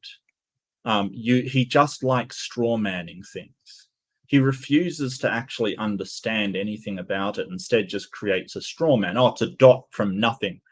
What a straw man of you know, if he's going to say that, then I can say, well, you believe the magic man poofed a universe from nothing using magic. Yeah, That's pretty much. Man. Yeah. We can both do that. There's actually quite a different story. The Bible says there were giants in the land, the Anakims. Somebody sent me this. Let me get over here. I'm on the wrong one here, brother. Right. I don't want that one. Please don't sing. No, don't sing. Please. I'm begging you. Mercy. Yeah, that's how the Christians are going to take over. They're just going to start singing, and people will, you know, surrender. That rather could than work. hear these. That could actually work. Close that down and go to this one. No, did I lose it? Let's see. I guess so. This is why you should Go play to my video games, because you can't operate a computer. All you're trying to do is find a new tab, sir. It's not rocket science. Or do a practice stream. That's what I do. Sure. Yeah. I don't think. I think this is his practice stream. It's so bad. Mail where I sent it to myself. I'm glad we got Joseph here. Can you go? You can't even open a new tab, and that is your Gmail account, sir. Can we see any of that? It's like he loves to dox himself. Oops. Oh, now I'm curious. Oh no, I can't zoom in. God damn it! Did you just take the Lord's name in vain, Mark? I think I did. I'm a dirty Moabite. Someone commented on a video on Rumble. Probably was reported. Damn it, I can't read any of it. But yeah, he can't even open a new tab. That is how bad this man is with any form of technology. And then he hassles people for playing games. Like, that doesn't teach you about technology. Like, this is the thing. You are such a ignorant and a complete ignoramus when it's technology. You couldn't work in an office. You couldn't hold down a job in a normal post office or something like that. You've got to know how to use a computer. You have to. Every single occupation besides maybe trades, any single occupation, you've got to know how to work computers. You have to. But you need a tech guy. Here's the state of where you're at. You need a tech guy to open a new tab in your browser.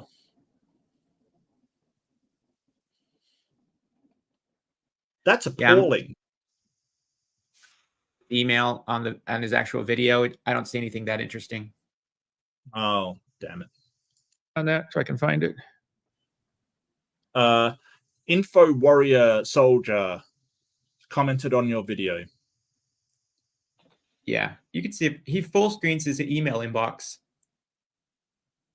But at least we can see his email is whackanatheist@gmail.com. Oh, really? Yeah. Oh, looks like we're whacking back today. We're whacking back.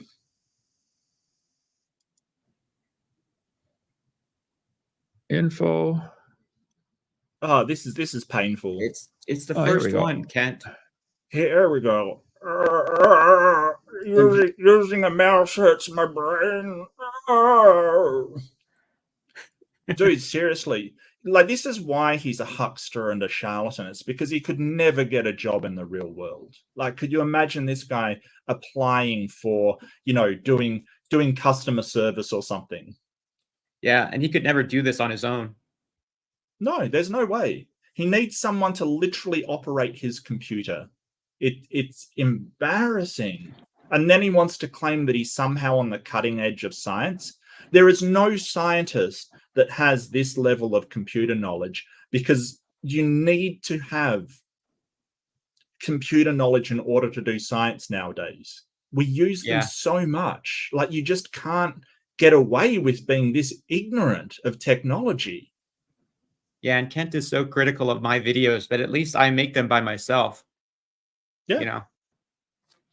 I mean, this isn't even making a video. He needs a tech guy to open a window. I mean, holy crap. Terrifying story of giant's demise. Are we going to look this up?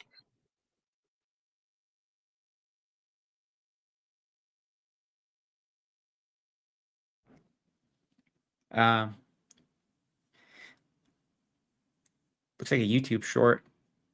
Just let him play it, I guess. Okay. 2017, a group of archaeologists exploring the Khao Nam cave uncovered the first documented giant skeleton in Thailand, standing over 16 feet tall during its lifetime. What's even more astonishing is that they managed to determine the cause of the giant's demise. The discovery revealed a large snake, a rabbit, its skeletal remains, coiled around him, and a sharp stone embedded in the reptile's skull.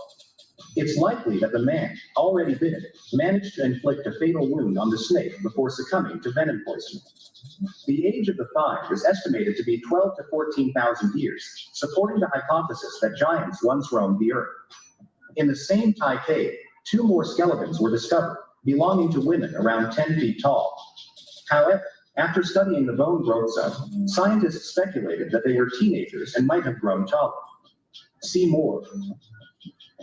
There have been dozens. Okay. So, quick fact check on Snopes. Was the skeleton of a giant battling a serpent found in Thailand? Which one of these parties ultimately won the princess they're fighting over remains unknown. Jing is false. In 2018, another entry was added to the internet's collection of giant skeletons photograph. Apparently, it was supposed to show a cave in Krabi, Thailand, of this battling giants. Most images are either digital manipulations or pictures of stage settings, and in this case, the latter proved to be the case. It was a 2018 art installation as a biennial exhibition of contemporary art. 2 large-scale installations by Taiwan creators featured the skeletons of giant and a snake, and a long-tailed boat are among the key attractions at the inaugural Thailand Biennial in Krabi. The Thai organizers chose giant ruins as a permanent display. 2's installation of a replica archaeological dig with the bones of a giant and a huge snake was given special permission to be exhibited. So it's basically an art piece, right? It's an art piece. Very well done. Yeah, it is very well done. So here is the top news of Taiwan today. Taiwan artworks take center stage.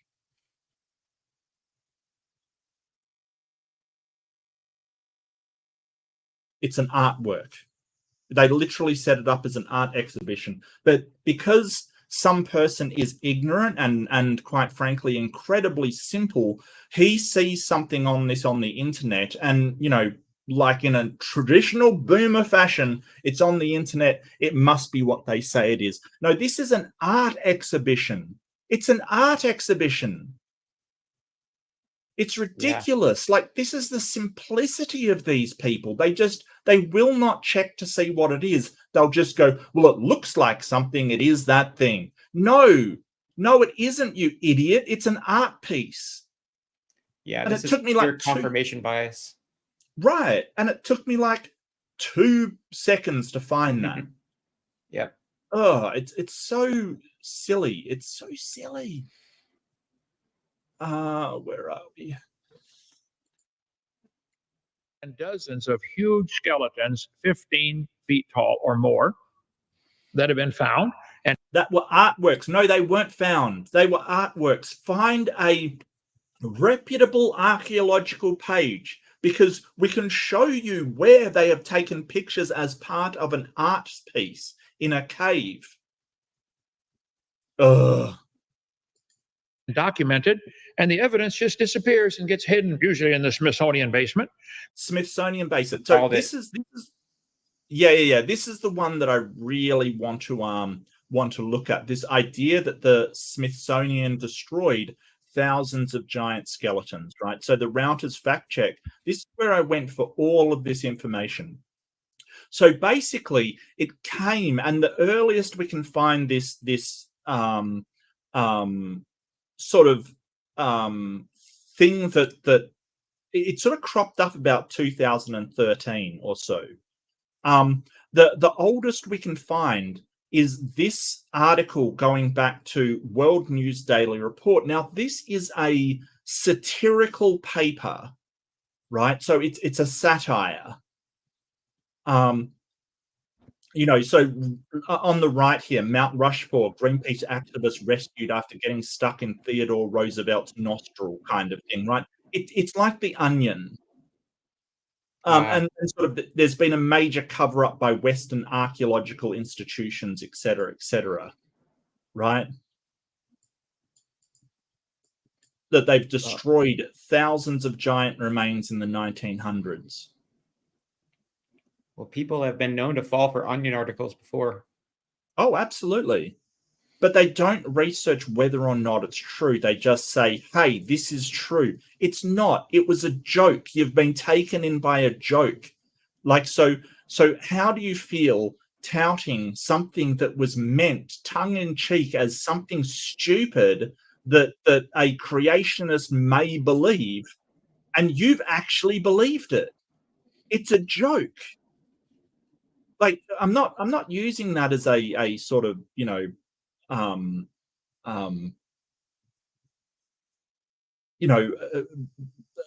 there's nothing to this, absolutely nothing. But, you know, Hovind just keeps on touting it. It's been debunked for years, like since it's been debunked for 10 years or so. 2023, it was completely debunked as a fraud, as well, it wasn't even a fraud. It was just a joke article on how, you know, the kind of thing that a creationist might say, oh, they've been destroyed, and you're still saying it's right. Incredible. Because it goes against the theory. Man, they want you to believe, you know, man was smaller and we're getting bigger and better now. Someday we're going to take over the universe. Actually, the opposite is true. Okay. There's a book, The Giant. Do we sell that one, The Giants in the Earth? That book somebody did. I think Joe Taylor did one on that. Yeah, Joe Taylor book. Okay, let me go back to Exodus. Here. Yes, every time I see this Smithsonian thing, I laugh out loud, because it's like seeing a sort of an Onion article about Elvis stole my husband and thinking that actually happened. Like that's a credible news source. The World Daily Report. Like, seriously, I cannot imagine the type of brain that would think that a satire website that has these kind of things on it is actually true. It's and then has an art exhibition saying, hey, they actually found these giant bones. Like the level of ignorance and inability to check anything that you're saying. And the crazy thing is no matter how much evidence that you present that these things are not what they say they are, they'll keep on believing it. Yeah, if you presented this to Kent, he would just abandon it and say, well, they've found other examples that are real. He would just give it up as soon as as easily as he believed it. Well, I think they still use stuff like Piltdown Man and Nebraska Man as sort of evidence that evolution is false. And it's like, no, those were hoaxes. We found they were hoaxes. Pinworm for $5. Nice way for me to finish up a decent Thursday. Thank you. Oh, you're welcome, Pinworm. I really appreciate all the support, mate. Absolutely. But it isn't Thursday. It's Friday. I'll correct you. It's Fundamentalist Fail Friday with Mark and AJ. Damn right. Yeah, he's a responsibility. Well, I don't know about it. I think I'll have to look into that. Yeah, and then he'd just It's next exactly debate or next appearance, he'd just be using exactly the same thing again. That's the problem with Ken. He basically will say, oh, well, I'll look into that, and then still propagate this misinformation. Marty Cameo for $5. Can I get a shout out from AJ in his best Hovind voice? Lol, can you do that for me, AJ? I'd really appreciate it. Okay, I want to send a shout out to Marty. I need to keep this $5 though, Mark. I need it for my wallet. Over. That's really good, man. Like, that's even better than the last time I've heard you. That's amazing. That's awesome. There you go, Marty. Thank you so much, buddy. And I'll forward it to Dinosaur Adventureland. You know, the lawsuit fund for his taxes. Dear. I got too many buttons to push. Okay, so the children of Anak were giants. It says in the book of Deuteronomy, whither shall I go? Our brethren have discouraged our heart, saying the people is greater and taller than we, and the cities are great and walled up to heaven. And really, so that they were literally walled up to heaven. Exactly how high is that, Ken? How high is that? It's higher than Donald Trump's wall. Now that's a wall. Look, you know, we've flown quite high. We've never found heaven. So how high is that, Kent? Is it up to the firmament? Can you wall up to heaven, or is that just metaphor? And if it's metaphor, then why isn't the giants metaphor? They might just be taller than, you know, one tribe is taller than another, right? And they say, hey, they're giants. Like during the Viking times, the British described the Norse as giants because they were, you know, who am I thinking of? The Anglos or the Saxons were a lot taller than the Angles, the much smaller peoples who were like, you know, topped out at 5 foot or so, and they were like up to 6 foot. They considered them giants, but they weren't literally giants. They were just bloody big Vikings. Kent doesn't seem to understand the concept of relative things, like how he says, like, oh, well, a single-celled organism isn't simple. Well, it's relatively simple compared to other things that are more complex. Yeah. Even more complex unicellular creatures. Yeah, absolutely. Yeah. Moreover, we have seen the sons of the Anakims there. I think that was Return of the Clones. I think that was the Clone Wars.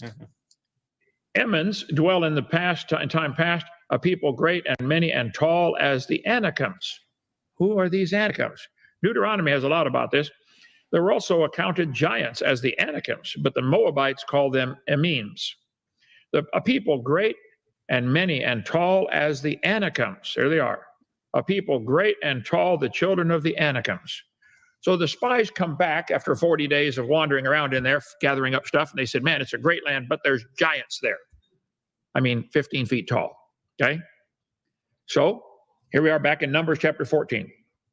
The congregation lifted up their voice and cried, and all the children murmured against Moses and said, would God we had died in the land of Egypt. Why did you bring us out here? We can't go in there. There's giants in there. We can't do that. Yeah, so, you know, and what did they mean by that? Because obviously they didn't mean that they had walls up to heaven. So what did they mean by giants? I hate sand. It's coarse and rough, and it gets everywhere. That's what they are complaining about. It's coarse and rough, get everywhere, have no water. Oh dear. And some of you probably got giants in your life you think you can't slay. I can't ever quit this habit. I can't ever do that. I can't ever. Shut up. If God, That's a metaphor, Ken. That's just a metaphor.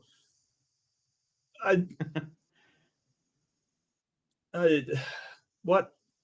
God calls you to do it, just do I it. can't stop cheating on my taxes. I can't complete no fap November.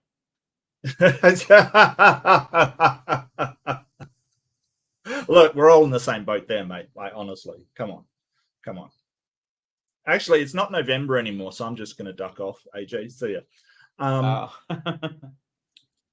Okay. Wherefore hast thou brought us unto the land to fall by the sword, that our wives and children should be a prey? Were it not better for us to return to Egypt? I'm going to go back to my old habits. And they said one to another, let us make. Well, no, they're basically going back to the safety and security of the Egyptians protecting them from stuff. Like, after this, it goes into a whole bunch of stuff where the essentially the Babylonians came and essentially just, like totaled them going one direction and did the same going back out. Like, they were absolutely decimated by Babylonia.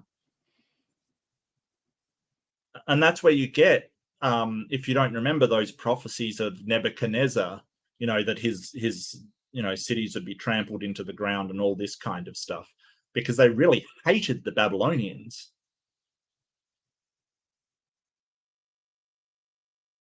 A captain and returned to Egypt. And Moses fell on his face. Numbers 14 later, the Lord said, I have pardoned according to thy word, but as truly as I live, the earth shall be filled with glory of the Lord. Because all those men which have seen my glory and my miracles, which I did in Egypt, and have tempted me these 10 times, and have not hearkened to my voice, surely they shall not see the land which I swear to their fathers. Neither shall any of them that provoked me see it, but Caleb my servant and Joshua, because he had another spirit in him, and he followed me fully. I will let him go into the land to possess it. So what? Because they complained, you basically said, well, no land for you. You promised them land, and then when they said, hey, we're not seeing this land, you said, well, I won't show it to you. That doesn't make their point. Like, I don't. That's really weird. It's very strange. It's kind of, well, then their grumbling was kind of justified because you promised them this land and then they didn't get it. Yeah. I don't get how that proves your point. Or they just needed water to not die of thirst. Well, that's just, you're just being needy now, AJ. You're just being really needy. If you need water, I mean, come on, who needs water? Be a breatharian and just survive on air. Come on now. Those 12 spies went in, brought back the stuff, said, wow, it's great, it's wonderful, it's just what God said, but there's giants. And then they voted 10-2 not to go in. Yeah, but there's probably art exhibitions there. Those art exhibitions, you got to watch out for them. You've got to watch out. They'll mess you up. They'll mess you up. God said, all right, none of you get to go in. Worse than that, you shall not come into the land. Your children shall wander in the wilderness 40 years and bear your whoredoms until your carcasses be wasted in the wilderness. After the number of the days which ye searched out the land, 40 days, each day for a year, shall ye bear your iniquities. 40 years ye shall know my breach of promise. See, God breached a promise? Roll. God's a dirty promise breaker? Yeah. Well, God lied. Look, Scott, God lied. Again. Could have gone right into the promised land in a couple of weeks, but they made a decision.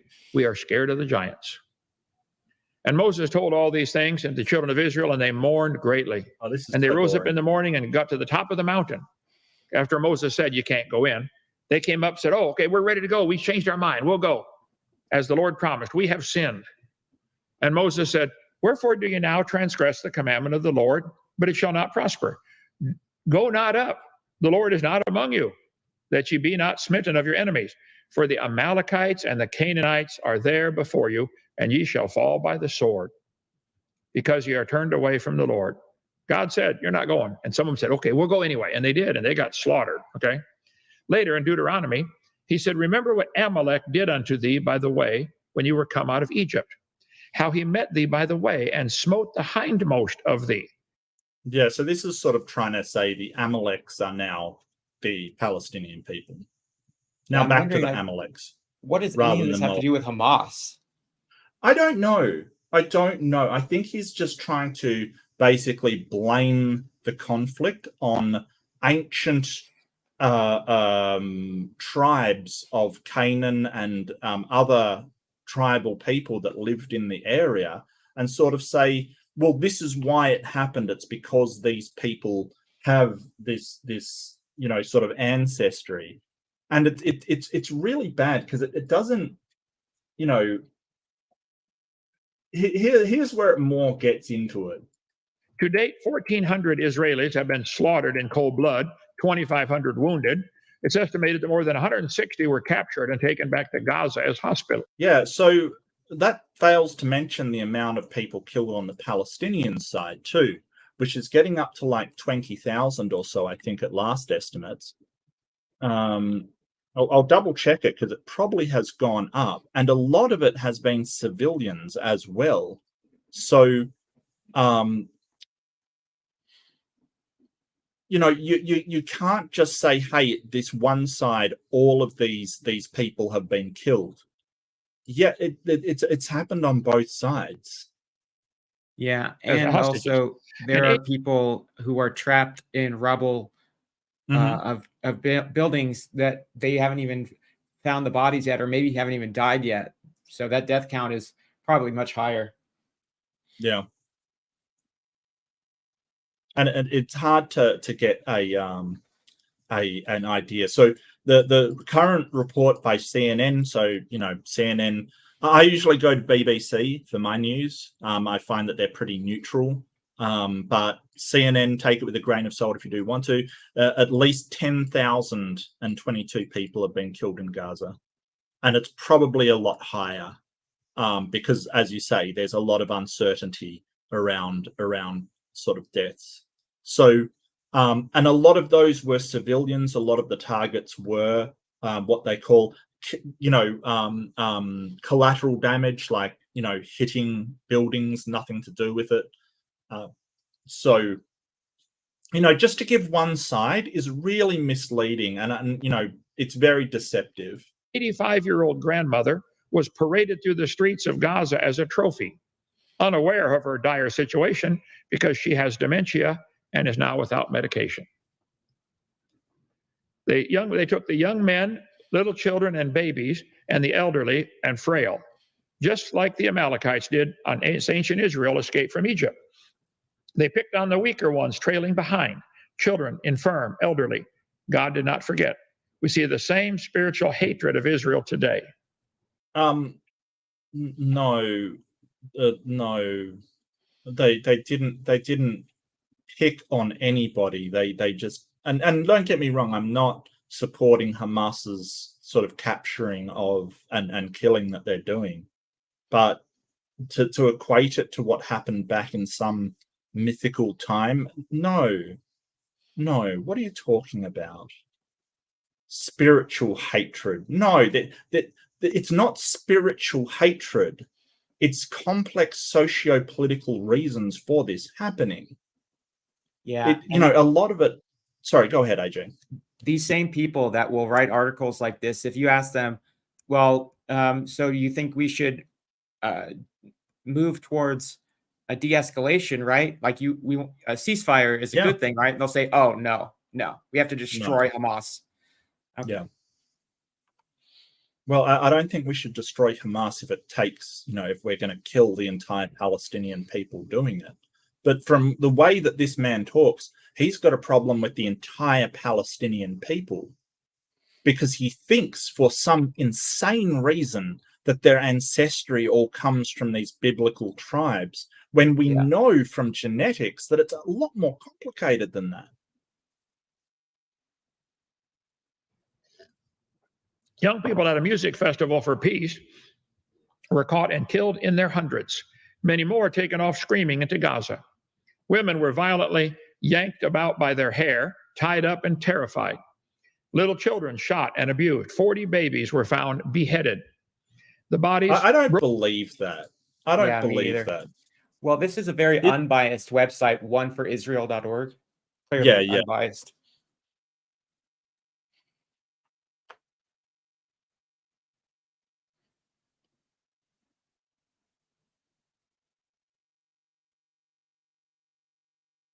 I'm just fact checking on Snopes at the moment.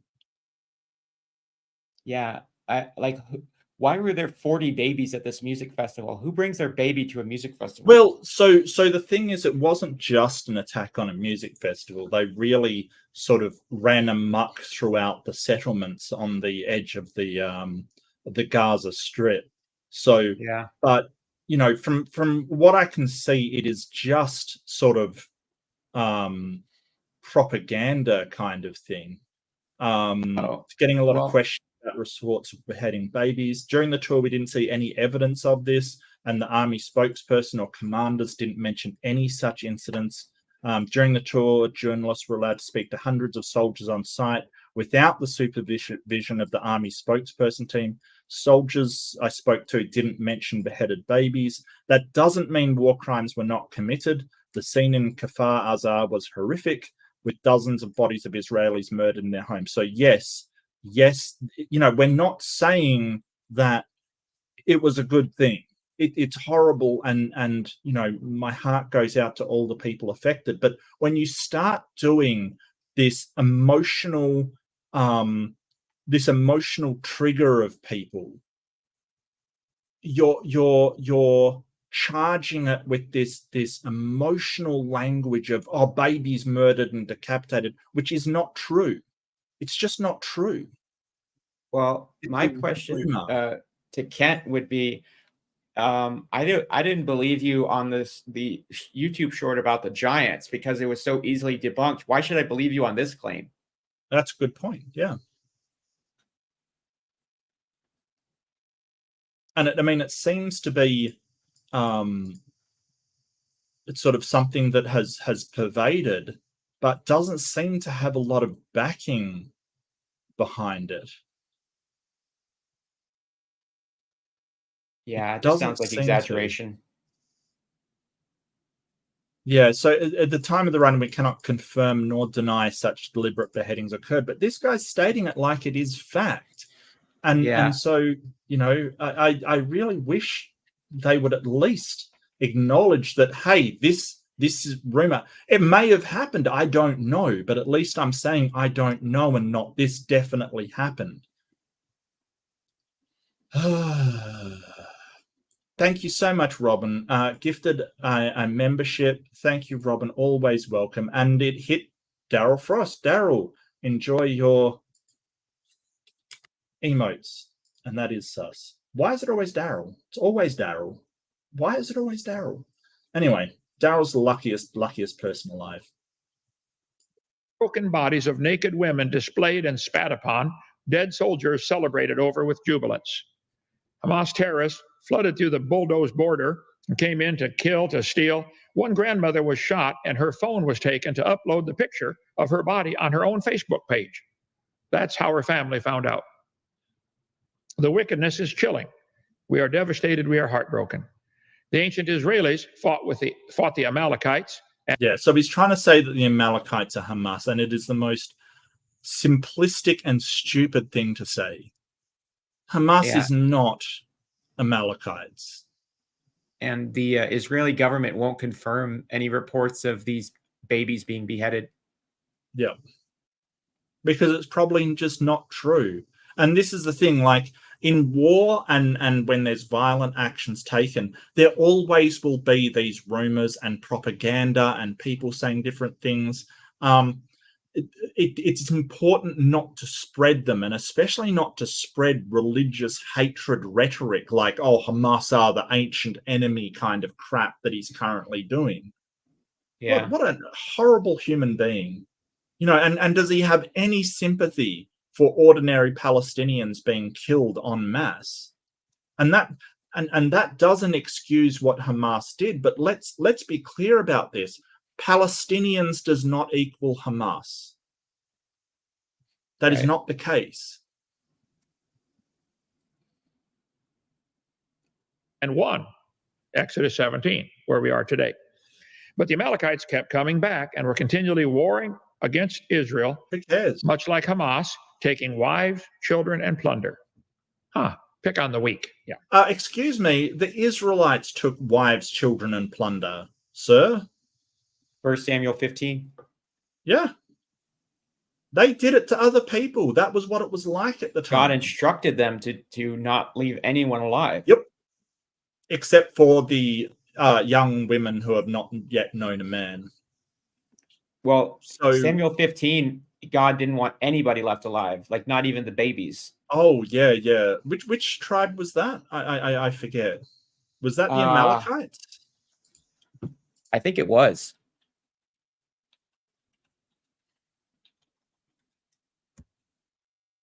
Yeah, eliminate the Amalekites, yeah. And completely destroy everything. Yeah. It's okay in that going that way, but not when these people do it back to you. I see. Yep. The dangerous history behind Netanyahu's Amalek rhetoric. Let's see. They are committed to completely eliminating this evil from the world. Yeah, this is an article about Netanyahu doing exactly the same thing you are, Kent, and equating the Palestinians to Amalekites. This article is not on your side, Kent. Yeah. But this is what he does. He just searches stuff and reads the search results. He doesn't read the actual articles. Yeah. And it's dangerous to do so, but you're not reading how it's dangerous to do so, because basically you are vilifying an entire people who aren't the people that you think they are, and for the actions of some of the people in their group. And then you're sort of happy that civilians get killed because they're this unholy enemy that you've in your simple mind, you've said, hey, that's the unholy enemy, without understanding any of the nuance behind this. I think Netanyahu is kind of say, look, we've had enough. We've been fighting these guys for 3,400 years. It's time we finished. No, it's propaganda. It's him trying to get his people on board, because Netanyahu is not that popular at the moment. He's trying to appeal to religious dogma to get people on side. Oh, that's what you're doing. Oh, sorry, I forgot, Kent. You're exactly the same. What a horrible man. What a horrible, horrible man. I saw some propaganda that Netanyahu did, where he was talking about how, we found this copy of Mein Kampf in a Hamas terrorist camp, and it was perfectly mint condition, and it had like carefully taken notes in good handwriting. Like it wasn't like dirty at all. It was just so fake. It was ridiculous. Yeah, I think that a lot from both sides. You know, I'm not saying that the Hamas isn't making up anything either. I think that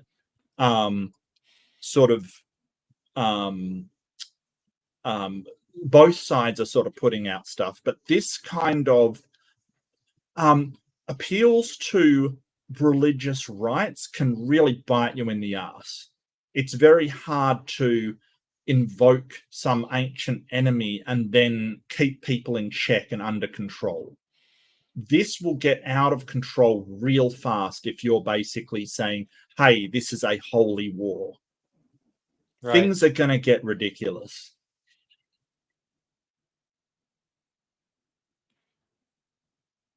Well, you have American senators using terms like comparing Hamas to the Nazis in World War II, saying like, we have to destroy them, or else what? They're not going to be like a global superpower. It's ridiculous. Yeah, and here's the thing: the rabbis in Israel, Rabbi Jill Jacobs, the head of Torah, the rabbinical human rights organization, says that they generally agree that Amalek no longer exists, and it's not a morally acceptable justification for attacking anyone. Right.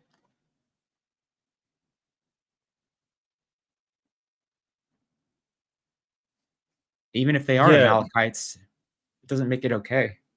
It doesn't give you the right to kill them. No, never does.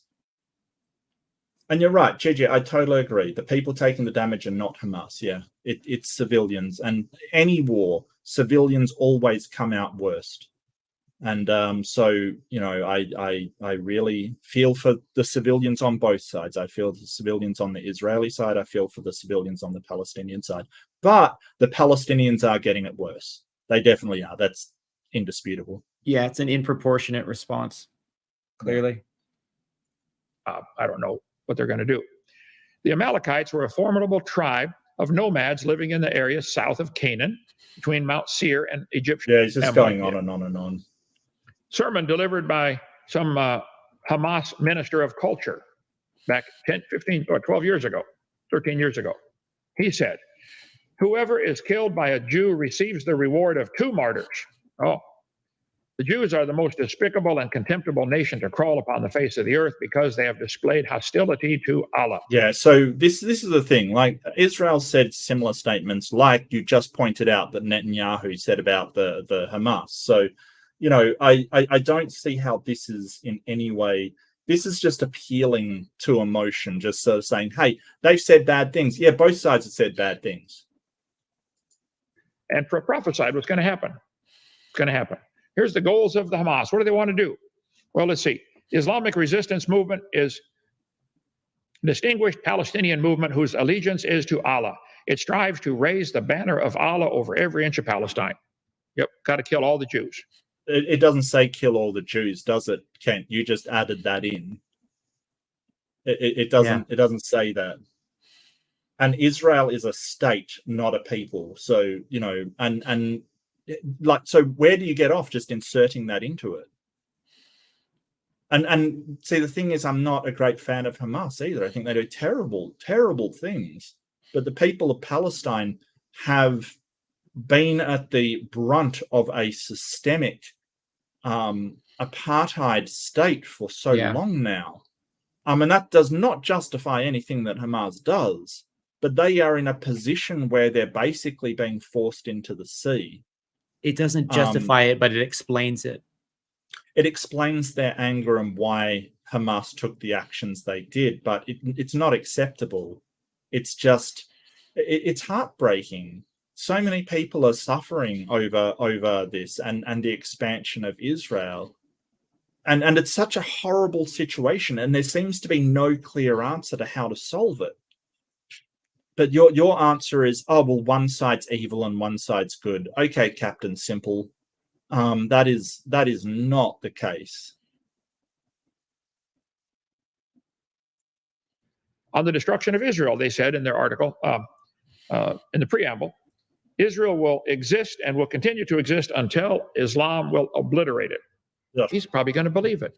We're teaching our kids in our schools, you're an animal, you came from a monkey, and we wonder why they're acting like animals. It's easy to tell why the Hamas people are acting the way they're doing. This is what they've been. They're not acting like animals. They're acting like humans, which are animals, I don't even know what it means to act like an animal. Yeah, I don't know. It's because he thinks that humans are superior in this special thing and animals are, base and horrible and whatever. There's a lot of behaviors that humans do that's probably worse than animals. I've never seen an animal like nuke its own people. Yeah. Just saying. Taught. And what you believe determines how you behave. You think you're just an animal? Well, you're going to act like an animal. The day of judgment will not come about until Muslims fight Jews and kill them. Then the Jews will hide behind rocks and trees, and the rocks and trees will cry out. Yeah, I can find verses like this in the Bible as well. This is the thing. Like, we don't judge what people are by what their holy book says. There's a lot of it says in the Bible that if your son is being indolent and drunk, then take him out to the temple and stone him. Yeah, I might actually agree with Kent here about what you believe influences your behavior, because if you believe that there is a holy war going on and the end of the world will happen, then you will probably fight for that with, the belief that you know, it's all or nothing, and I don't care if I die, basically, or how many people I hurt, because it's going to be the end of days anyway. Yeah. Oh, Muslim, there's a Jew hiding behind me. Come and kill him. Joshua, Yeah, choose. and I disagree with a lot of the things that the Quran says. Sure, it's a horrible thing that the Quran says. As I said, there's horrible things that the Bible says. It doesn't give you the right to kill them, right? You can't just go out and kill them because their holy book says something that you don't like. Because unless they're actually doing that, or, you know, planning to do that, it's so frigging stupid. Like, a lot of holy books say a lot of terrible things. Mm-hmm. Out, men, and go fight with Amalek. And tomorrow I'm going to stand on top of the hill. So Moses chose Joshua, and he said, go fight with them. And the Lord said unto Moses, write this for a memorial in a book and rehearse it in the ears of Joshua. Joshua's going to take over your job, Moses, okay? Joshua is mentioned 216 times in the Bible. So Joshua did as Moses said and fought with Amalek. And Moses, Aaron, and Hur went up to the top of the hill. And it came to pass when Moses held up his hand, Israel prevailed. When he let down his hand, Amalek prevailed. Yeah, sounds totally legit. Sounds legit. Sounds ridiculous. But Moses' hands were heavy. How many of you ever trying to do a job and you just got tired? Anybody ever I'm just tired. I'm worn out trying to raise these kids, trying to lead this church, trying to build. Talk about people, like, he's sitting there going, oh, all these people whinging and complaining and grumbling. Yeah. And that's all his videos are. It's just him whinging and complaining and grumbling. Oh, Yeah, I gotta lead actually this murmuring. church. Yeah. Build this ministry, whatever. You just get tired. Aaron and Hur put a rock under him. Like, all of the fraud I had to do, I just get tired. Yeah. It's tiring cooking the books. Watching this video is tiring. Had him sit down. No joke. I feel tired after watching this. Like, I do feel kind of just he pumps out so many untrue and misinformation. It's hard to get to it all. It really is. And held up his hands. One on one side, you just get tired. Furthermore, in the Hamas, or you're one of the people who hate Israel, I'm not going to get involved in all that. Really? Then what have you been doing for the last frigging half an hour? I'm not going to get involved. Instead, I'm just going to call Hamas the Amalekites, and that the Bible says we should wipe out the Amalekites. What have you been doing all this time if you're not getting involved? What an idiot. Oh, I'm sorry. I don't mean to insult. It's just this kind of false frigging, well, I'm going to do this massive commentary on it, but I'm not getting involved. Now, if people choose to go out and kill the Amalekites, it's stop, nothing to do with me. Stop saying it then. Ugh. Anybody can be saved. Ruth was a can be saved. Doesn't matter what your grandma did or great grandparents did. Doesn't matter what your nationality is or where you come from. You say, I'm a Palestinian. Okay. So here we get to the crux of the matter. He's basically saying, hey, if Hamas wants to come and join Christianity, then they should do so and they'll be saved. So this is kind of a, well, we're going to kill them, but if they repent and come over to the Lord, he's basically talking about another holy war. And this is how they get started. They get started by vilifying somebody else, basically equating them to the evil enemy that needs to be destroyed, and then offering, so kindly that if they don't want to be destroyed, all they've got to do is repent and believe in what you believe. Nothing sinister about that, is there? Great. Give your heart to the Lord and get saved. I'm an Arab. Okay, great. And you Jews, you have rejected your Messiah. Yeah, so the Jews don't believe the same thing. So Israel doesn't actually believe the same thing that you believe, Ken. They don't believe that Jesus was a God. So these people that you're defending wholesale, they're not even on board with you. you're on board with them because you believe in the Old Testament, but they're not on board with you. So it's 2,000 years ago, he came, offered himself, and you said, yeah, we'll take him. Yeah, here comes the King of the Jews. 3 days later, you crucified him. And you want God? No, they didn't believe him. 3 days later, you crucified him. Oh. Oh, well, see, this is the thing, like, the people who were actually around at the time, like the Sanhedrin, the Jewish priest caste, checked out Jesus and said no. So Jesus was incapable of even convincing most of the authorities of his claims. So, you know, couldn't have been that great, Kent. He only had his yes men around him believe that was the case. That's all he had. His duped and loyal men all around him believed that he was, you know, somehow the son of God. But all of the authorities at the time didn't believe him. Funny that. To bless you. I want God to bless you, but you need to get saved, and it's through Jesus Christ. Seeking Allah, Finding Jesus. I haven't read the book, but I like the title. Son of Hamas. Yeah, I think this is just preaching, and I really am not into preaching and questions. Yeah. So I might leave it there. This is just sort of questions.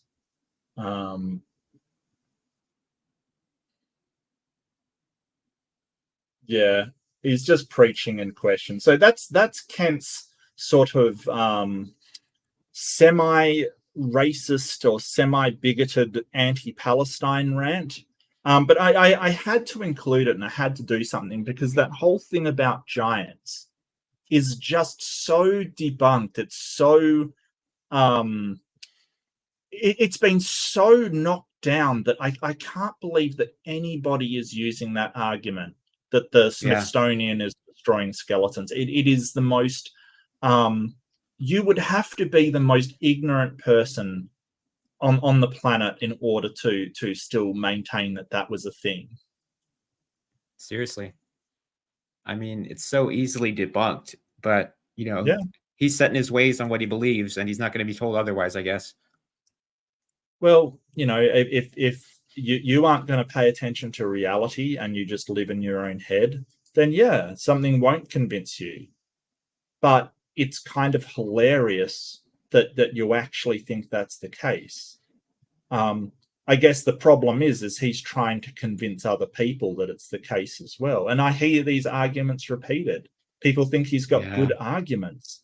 And quite frankly, he's a bit of a joke. Like, I mean, there's not a lot of atheists who actually consider him any kind of serious contender for a debate or discussion or something. He's a lol cow. Yeah, at this point, I would say he definitely is. Yeah. And, you know, and let's not forget that the first sort of, you know, at least 5 to 10 minutes of that video was him asking for money the entire time. Yeah, and he gets after Aaron Ra for doing that too, even though he does it in all of his videos.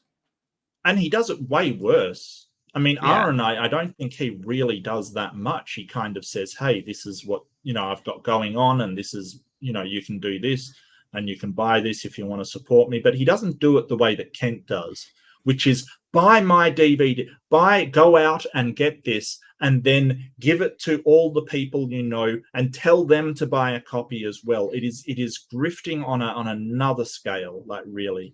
And I want to thank Robin Webster again. Robin, much love. Another 1 membership, and it hit Aunt Jer. So enjoy your emotes, Aunt Jer. Enjoy. Yeah, so what were your impressions? What did you think, AJ?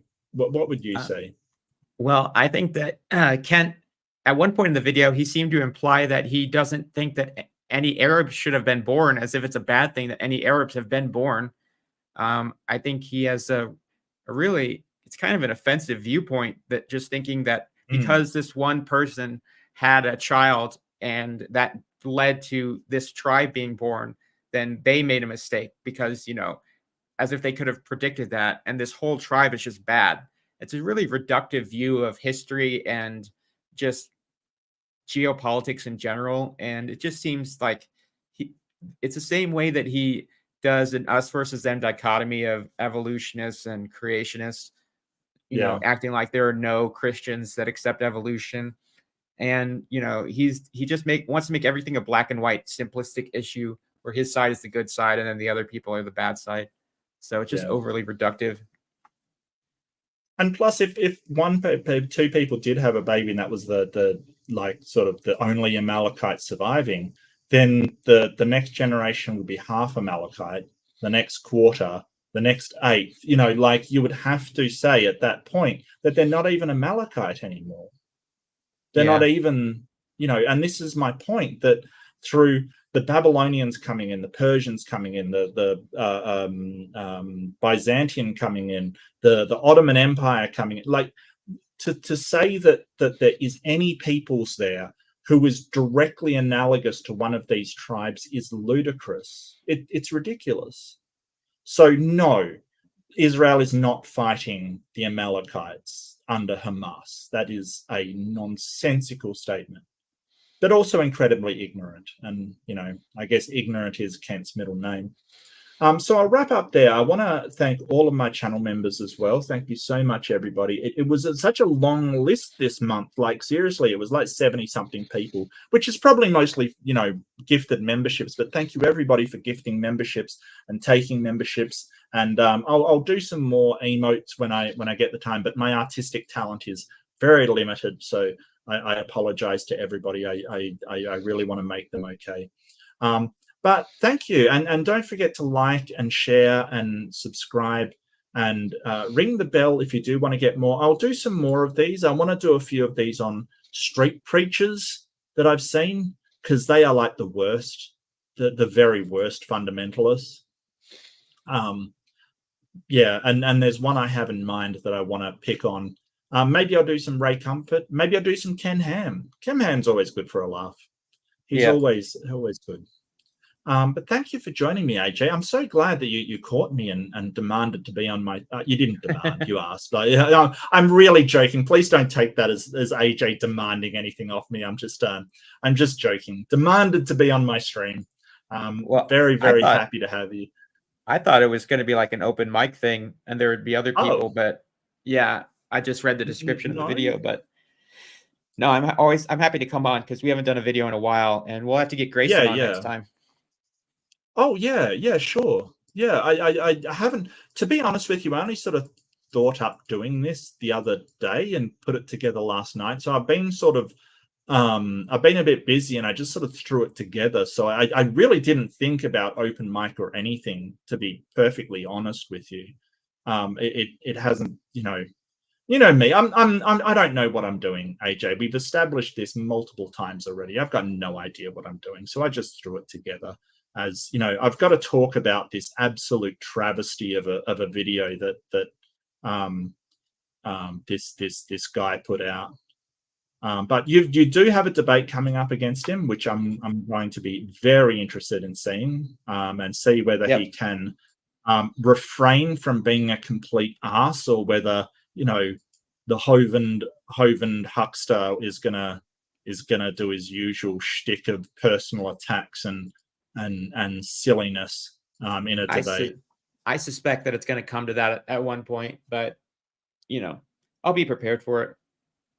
Yeah, be prepared and sort of, yeah, absolutely. And the thing that it is it's kind of good for you if he does, because it just shows he doesn't have anything. I mean, we all know he doesn't have anything. He uses the same broken record arguments he's used for the last 40 years or so, but you know, being able to point out, hey, you've got to resort to that because you've got nothing, is kind of funny. Yeah, why not? All right, well, thank you everyone for joining me. Don't forget, as I say always, be kind to yourself and be gentle with yourself and be kind to others. And thank you for joining me, everybody. Do have a good day, and I will see you next time. Bye-bye. Bye-bye.